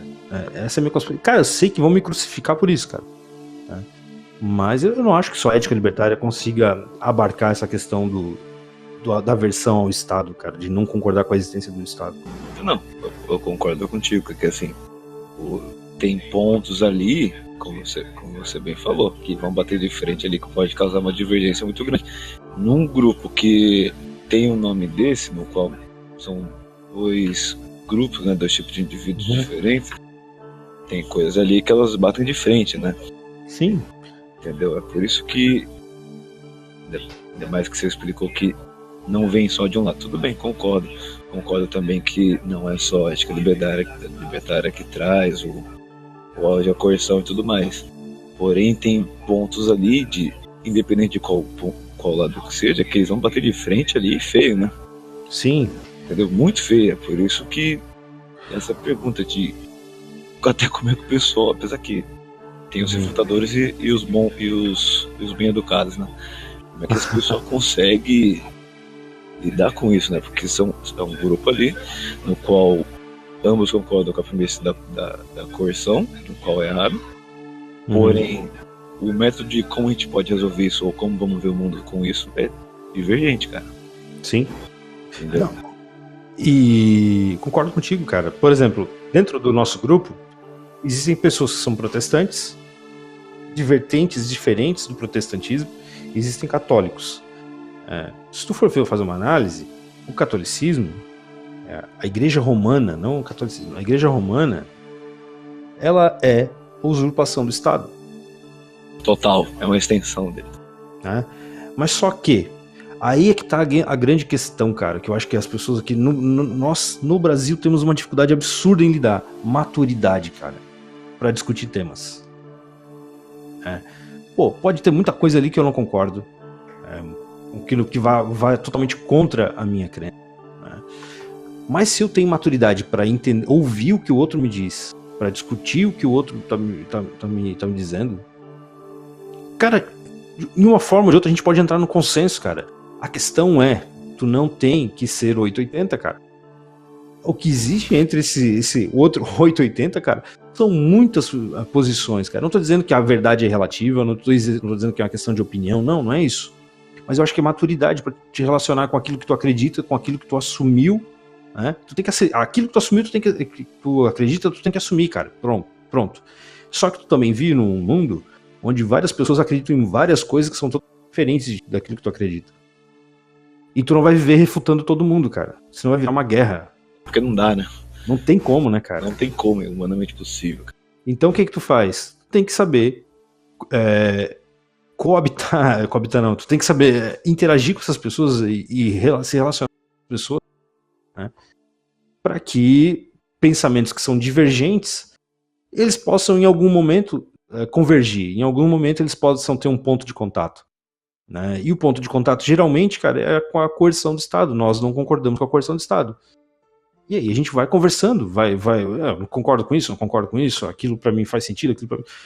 Apesar do que, como eu te falei, que eu acho que a Igreja Católica, ela é uma usurpação do Estado, ela é um Estado, e ela sempre foi. Eu não vou, cara, criticar quem é católico, dizer, não, tu tá errado, tu não pode, não sei o que. Não, cara, isso não compete a mim, cara. Isso é uma questão de razão, de conversa, que vai brotar na conversa. Se nas conversas dos nossos estudos alguém chegar a essa conclusão, alguém católico, beleza. Se em algum momento dos nossos estudos eu concluir que eu não posso ser libertário porque não faz sentido com aquilo que eu acredito, beleza, cara. A questão é, eu não posso me tornar dogmático, me fechar. Eu tenho que estar aberto para aquilo ali, para o conhecimento. O que é verdade, cara. Eu não posso temer a verdade. A verdade, ela não é um cristal que tu tem que proteger. Não, cara, ela é uma marreta. Ela é uma marreta enorme, né, cara? Não é? Eu gostaria muito de saber, conta pra gente, Cipriano, o que vocês estão estudando no grupo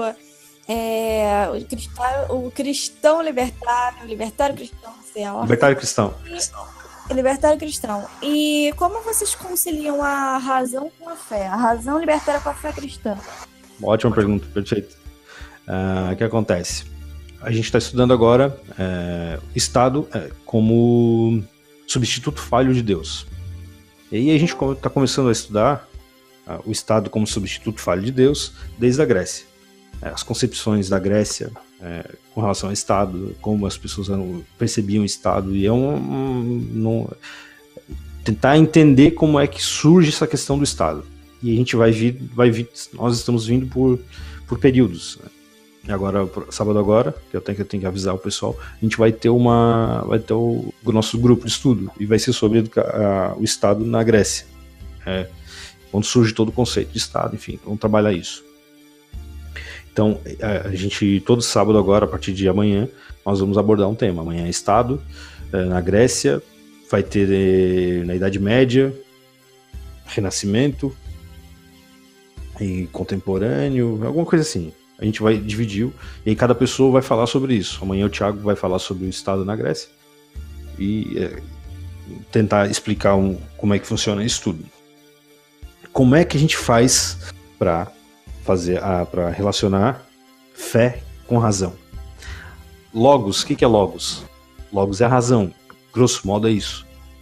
Cara, e aí foi onde a gente começou a discussão sobre a ética libertária. Se logos é a razão, Deus é a razão não está destituída da fé. As pessoas, a questão é que tentaram destituir da fé a razão, mas não existe mais, não tem como tu destituir a razão da fé, porque Deus é a razão e Cristo é a expressão dessa razão. Então, o problema é que as pessoas entendem fé como uma questão emotiva, como um sentimento, um pensamento positivo, enfim, não. Fé é racional, cara. E aí, até tu demonstrar isso, como tu demonstrar isso para as pessoas que acham que a fé ela é apenas um delírio de alguém em estado com problema, em um estado, sei lá, alterado de consciência, que é o problema. Tu conseguir explicar isso que é o problema. O problema não está na razão e a fé. O problema está em explicar que elas estão ligadas, concatenadas, como que elas uma faz parte da outra. Tem que provar com a base da sua teoria, né? E assim, não tem. Embora todos nós podemos debater tudo mais, inclusive eu acho legal a iniciativa do grupo, não tem como provar, cara. E assim, tô falando no sentido disso, da base da sua teoria, da tese, tá ligado? É isso que eu tô falando. Isso que é que eu vejo às vezes como um problema, entendeu? Porque você transforma a base de toda a sua teoria no infalseável. E aí é como se, sei lá, você não consegue provar que tá certo a teoria em si, tá ligado? Entendeu? Entendo. Mas não, sim. Mas aí a gente entrou nessa questão. E aí, como provar?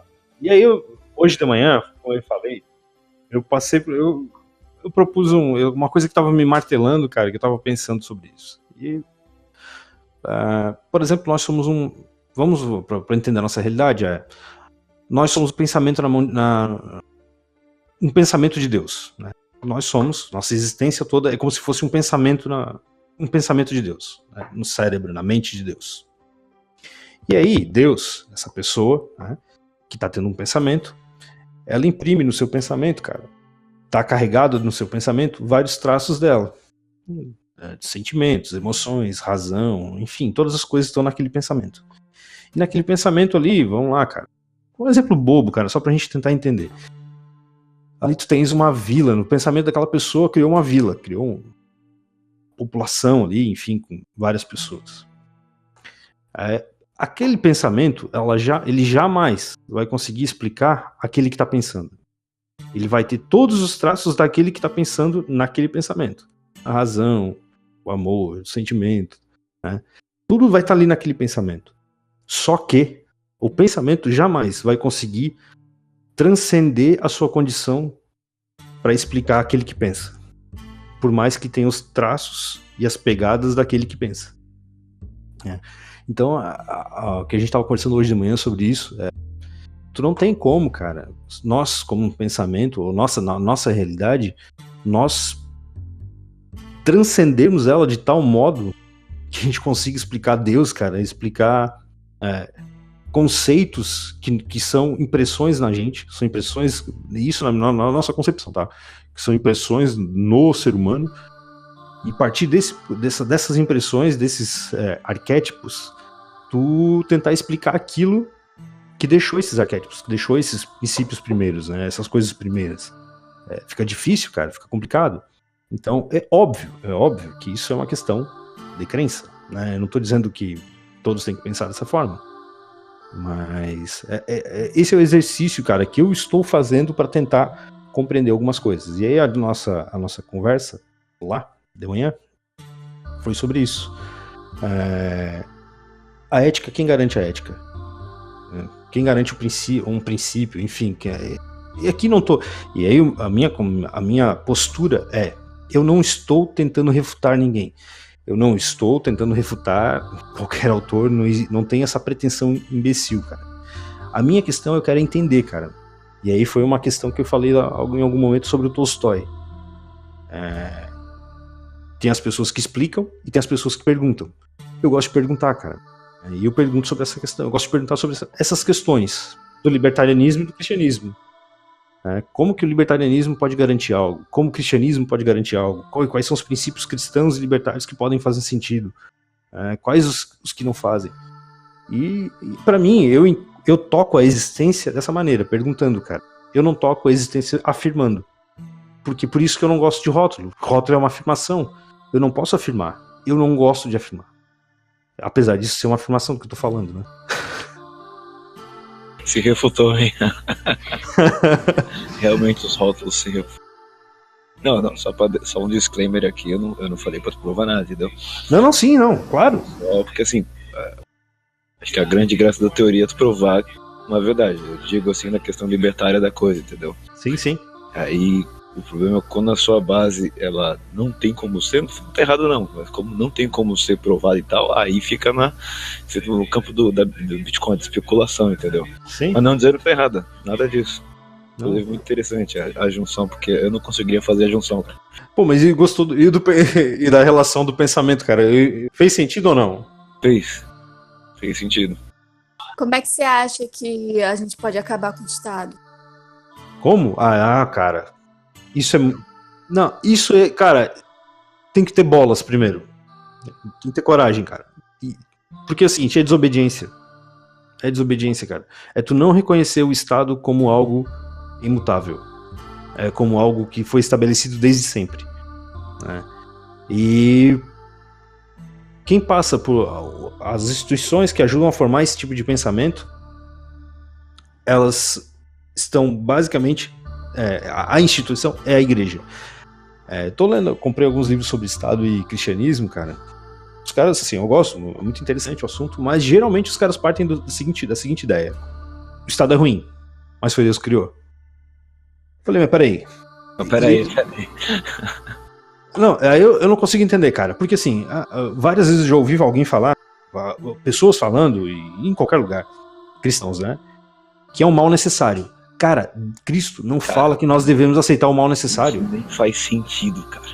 Ele fala exatamente o oposto. Cristo fala o seguinte. Fala totalmente o contrário, cara. Ele fala o seguinte: fugir daquilo que tem aparência do mal, cara. E o Estado ele tem aparência do mal. Porque ele é usurpador da posição de Deus. O Estado usurpa a posição de Deus sempre. Então eu não consigo conceber um cristão dizer não, mas ele é um mal necessário. Pra mim, o cara que diz que é um mal necessário, eu acho que ele tá. Eu não vou, ele tá equivocado, cara. Tá equivocado. Não é possível. Ou eu tô muito, muito cego, cara, por uma coisa desse tipo. Porque eu não consigo compreender alguém dizendo, olha, o diabo é um mal necessário, tá? Então vamos deixar o diabo aqui. Cara, não.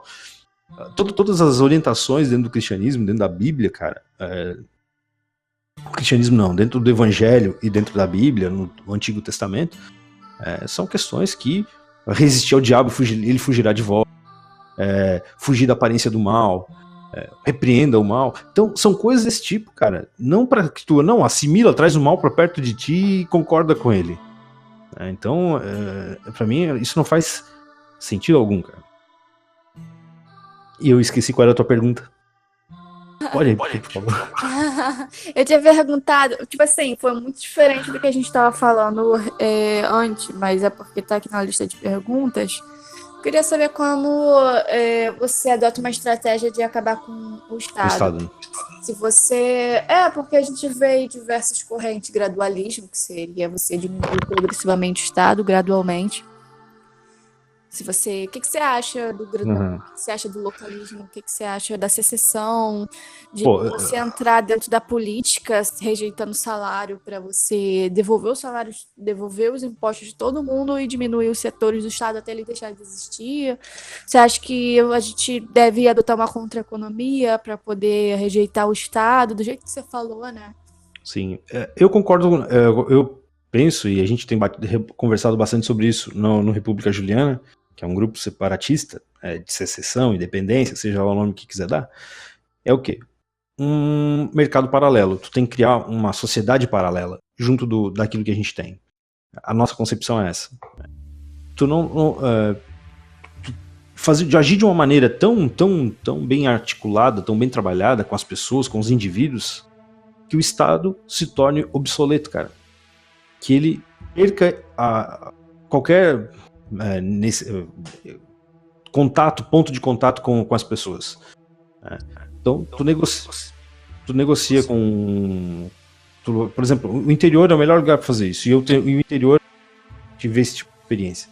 Cidades pequenas, cara, o Estado não tem influência. O Estado é irrelevante em cidade pequena. Porque o cara que é agricultor, numa cidade no interior aí, ele negocia com o cara do lado, ele compra o queijo de que o vizinho dele faz, ele vai lá, compra as hortaliças, enfim. Eles negociam ali. O ponto que o Estado tem ali dentro é mínimo, quase nulo. E o que é? Eles têm um comércio deles, eles têm a relação deles, eles têm aquilo que eu falei sobre educação domiciliar, eles criam uma relação. E é isso que pra gente, na minha concepção, pra gente vencer essa dependência do Estado, é tu criar relação, é tu criar algo paralelo ao Estado. E aí fica muito difícil fazer isso em metrópole. Metrópole é um lugar muito complicado para te fazer isso. Nessas conversas que nós temos tido, a gente chegou a essa concepção, nessa conclusão. Por quê? Tu não tem outra coisa para fazer, tu não planta, né? Tu não produz nada, né? Tu trabalha, tu vai pro teu trabalho, enfim, num escritório, seja lá o que for, e tu depende ali de muitas coisas que o Estado faz, né? Porque o Estado ele enraiza a sua forma de agir em lugares onde tu tem que depender de alguma coisa do Estado. Então a nossa concepção é a secessão é o caminho para te liberar do Estado. Só que a secessão só não adianta. Tu tem que criar um mercado, tu tem que criar uma sociedade paralela, tu tem que criar relações paralelas ao Estado para que o Estado se torne ineficaz, ineficaz mais que ineficaz, que ele já é impossível, mas isso, assim, que ele perca contato com as pessoas, se torne obsoleto. Hoje, o que a gente pode fazer, e é o que eu penso em fazer, e o que a gente está fazendo, é tu desobedecer o Estado. Tu não obedecer o que o Estado manda. O Estado manda teus filhos estudar, não vão estudar. Teu Estado manda tu pagar o IPTU, não paga o IPTU, eu não pago o IPTU. Não sei o que vai dar. Corajoso, cara. Então, assim, ó, é tu ir fazendo algumas coisas, cara, desse tipo.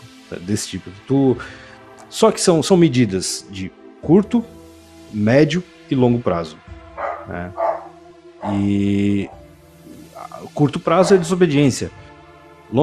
Médio prazo são essas relações que tu vai estabelecendo paralelas ao Estado. Longo prazo, secessão, cara. E por isso que nós apoiamos no República Juliana toda causa separatista, não importa se tu é socialista, se tu é comunista, não importa, cara, porque a secessão é o caminho. E quanto menor for a região que buscou independência, o que acontece? Ela vai ter que se relacionar, vai ter que ter um mercado. Eu queria saber um pouco também o que você acha da moralidade dos pais com os filhos. Você acha que é possível haver relacionamentos abusivos dos pais com os filhos? Tipo, Sim. haver mais desrespeito da parte dos pais para com os filhos do que com os filhos para com os pais. Como é que você acha que os filhos devem lidar com isso? Eu sei que isso é uma pergunta que foge um pouco da questão do anarcapitalismo, do cristianismo, mas você trabalha tanto assim com essa área da família. Gostaria de saber assim, se você acha que um pai pode ser abusivo, uma mãe pode ser abusiva. Óbvio que pode. E pode ser abusivo em vários aspectos, né? Por exemplo, a gente acompanhou um caso aqui que a criança era aluno da Lana, que um pai são abusos, diferentes de abusos, né? Mas vou começar pelo pior. O pai abusou sexualmente de uma criança, de uma menina. A criança do meio, né? São 3 filhos, era do meio.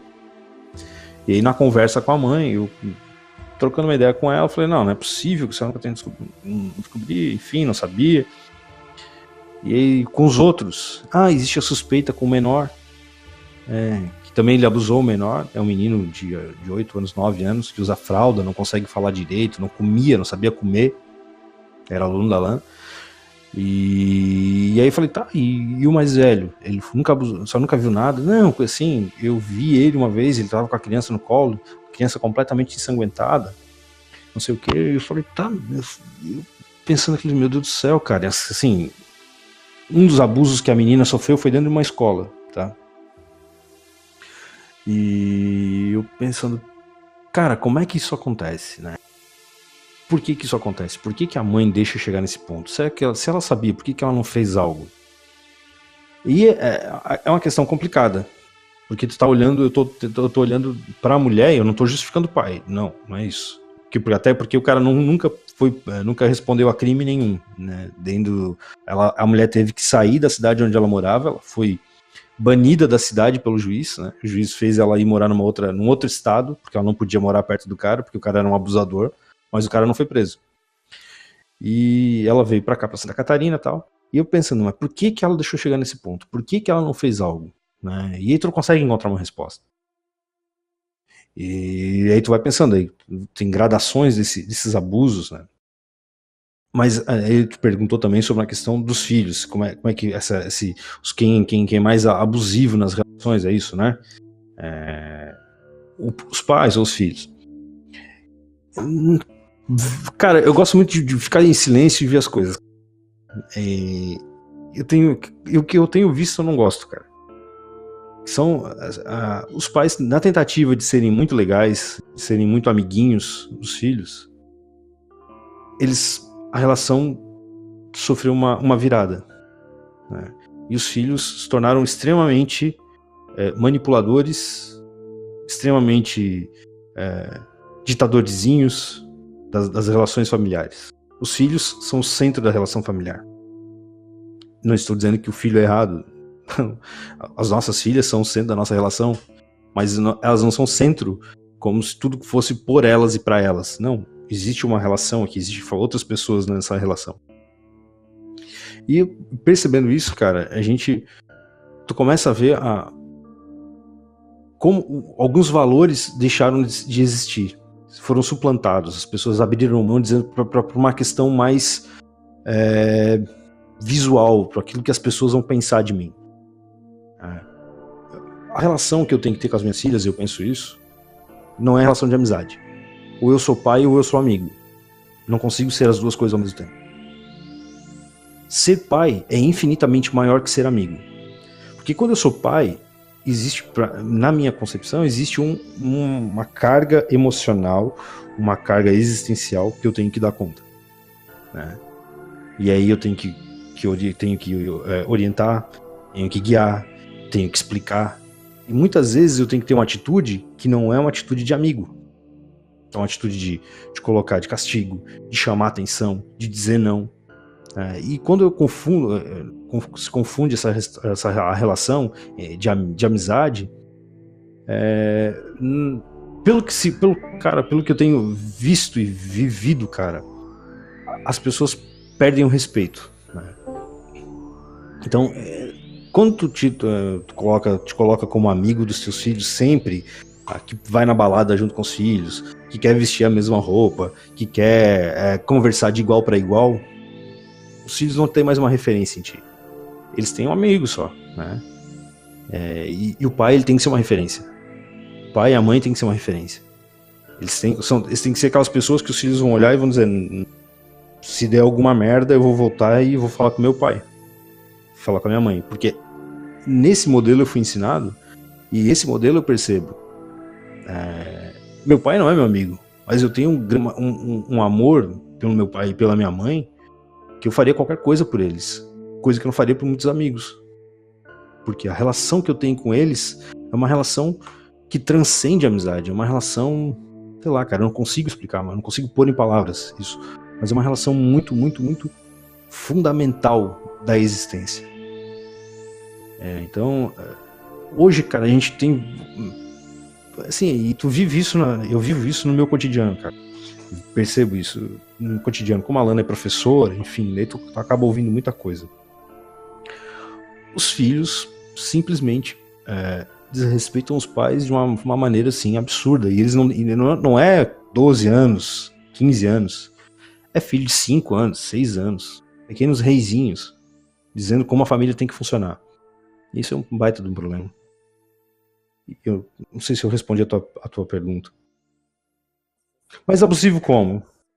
Não só, assim, pra mim, eu considero assim, relação abusiva quando os pais são tóxicos pros filhos, do tipo, não é aquela coisa tipo, não te deixei sair, não te dei um iPhone, não, mas muito abusivo e tóxico no sentido, tipo, xingar você de graça, xingar sua mãe, tudo, brigar, qualquer coisa desconta com filhos, não ser amigo, não chegar assim pra conversar, sabe? Tipo, sempre ser grosso em tudo, ser grosso, às vezes xingar a mãe, mãe dos filhos. Então, assim, tudo isso constitui uma relação tóxica. Às vezes você, sei explicar. É muita coisa que dá pra colocar, assim, sei lá, pais que, tipo assim, mais fazem mal aos filhos do que bem. Não tem nenhum esforço pra fazer bem, não assumem um erro. É sempre um autoritarismo acima de tudo. Eu sou o pai, eu sou a tua mãe, então eu posso fazer o que eu quiser com você. Esse tipo de coisa que acho que hoje em dia tá mais em pauta, mas a maioria das pessoas tende a olhar como se fosse um absurdo os filhos desrespeitarem os pais, e de fato é. Mas eu acho também igualmente absurdo os pais serem um fardo pesado demais para os filhos pegarem. Então, eu quis pontuar esse tipo de coisa aqui na entrevista, porque você fala sobre educação, então acho que é assim, interessante a gente ver esse ponto de vista moral também, porque a gente que é libertário, a gente tá sempre falando de ética, mas moral é uma coisa que as pessoas também querem ver de falar, às vezes. Uhum. Assim, a questão é que a gente estamos falando de pontos de vista diferentes, né? A gente está falando de abordagens diferentes, de alguns lugares diferentes. É lugar de fala, tá? A gente tá falando, eu tô falando enquanto pai, tu fala enquanto filho que percebe algumas coisas em outras pessoas. Às vezes em amigos, enfim. Quando eu tinha, deixa eu ver, cara, tinha uns 17, 18 anos. Eu caí na besteira de chegar pro meu pai e falar o seguinte: pai, tu tem um monte de atitude que eu não gosto, que eu acho que tu tá errado. Tu não sentou comigo pra brincar, tu não. Não, mas eu te perdoo. Cara, meu pai me olhou com uma cara, assim, de um misto de dor e de pensar assim, onde é que eu errei? Né? E aquilo ali foi a maior merda que eu fiz na vida. Porque depois que eu fui pai, eu me dei conta da bosta que eu tinha feito. Quem sou eu pra me perdoar meu pai, cara? Dizer assim, meu pai, tu errou, eu te perdoo. Quem sou eu, cara? Que relação é? Por que meu pai não fazia aquilo que eu achava que tinha que ser feito? E aí eu tomava como exemplo algumas outras famílias, né? Porque meu pai não faz o que outro pai faz. E aí depois que eu tive filho, comecei a ter responsabilidade, comecei a ver. Eu não tô dizendo que não tô julgando o que tu tá falando, eu só tô dizendo que às vezes a idade e as responsabilidades mudam a nossa forma de perceber. Eu comecei a entender o que meu pai fazia. O pai, que eu às vezes eu achava que era o pai legal, que era o pai amigo, que andava abraçado com o filho, aquela coisa toda, me dá conta que não era um pai legal, que não era um pai de fato referência. Meu pai se tornou uma referência depois pra mim, depois que eu fiquei velho, cara, depois que eu tive filho. Aí comecei a perceber o valor do meu pai. Ainda bem que eu percebi isso com meu pai antes, com meu pai em vida. Meu pai ainda tá vivo. Ainda bem que eu percebi isso com ele vivo. Com aquilo que o fato dele não sentar comigo e não brincar não quer dizer que ele foi pai. Quer dizer que ele estava fazendo alguma coisa para cuidar da nossa família, né? Assim, nunca nos faltou nada, absolutamente nada. E inclusive o ensino do que é ser justo. Meu pai foi um homem extremamente justo. E aquilo para mim se tornou meu guia moral. Ser justo como meu pai. Meu pai não fica com R$1 que não fosse dele. Meu pai não tratava as pessoas de graça.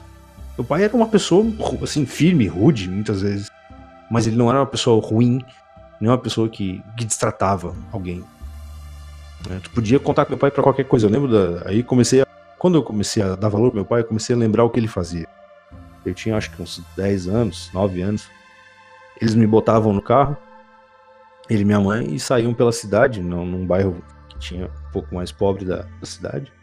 Iam levar doações lá pras famílias. Meu pai nunca foi um homem de dizer eu te amo. Mas meu pai mostrava o amor dele agindo, cara. Tá entendendo? Meu pai chegava lá com as pessoas e ajudava as pessoas. Meu pai comprava as minhas brigas muitas vezes e ele que me amava. Né? E aí eu comecei a perceber que o amor do meu pai tá hoje quando eu chego lá em Criciúma, que eu moro em Florianópolis, chego em Criciúma, o abraço que ele me dá, o beijo que ele me dá. Ele nunca me disse que... ele não fica me dizendo que me ama. Entendendo? Então, cara, muitas vezes a gente tem uma percepção, e eu não tô dizendo que é essa, que a gente só vai dar conta das coisas com a idade. A idade é senhora da razão, cara. Muitas vezes. Nem sempre, nem pra todas as pessoas. E não é pra todas as pessoas. Ela vai mostrar algumas coisas pra gente, que o tempo, na verdade, não é a idade, é o tempo. O tempo é o senhor da razão. Ele vai mostrar muitas coisas pra gente, que vai jogar muita coisa na nossa cara. Muita coisa que a gente dizia que não ia fazer e a gente faz. Na verdade, é uma marreta.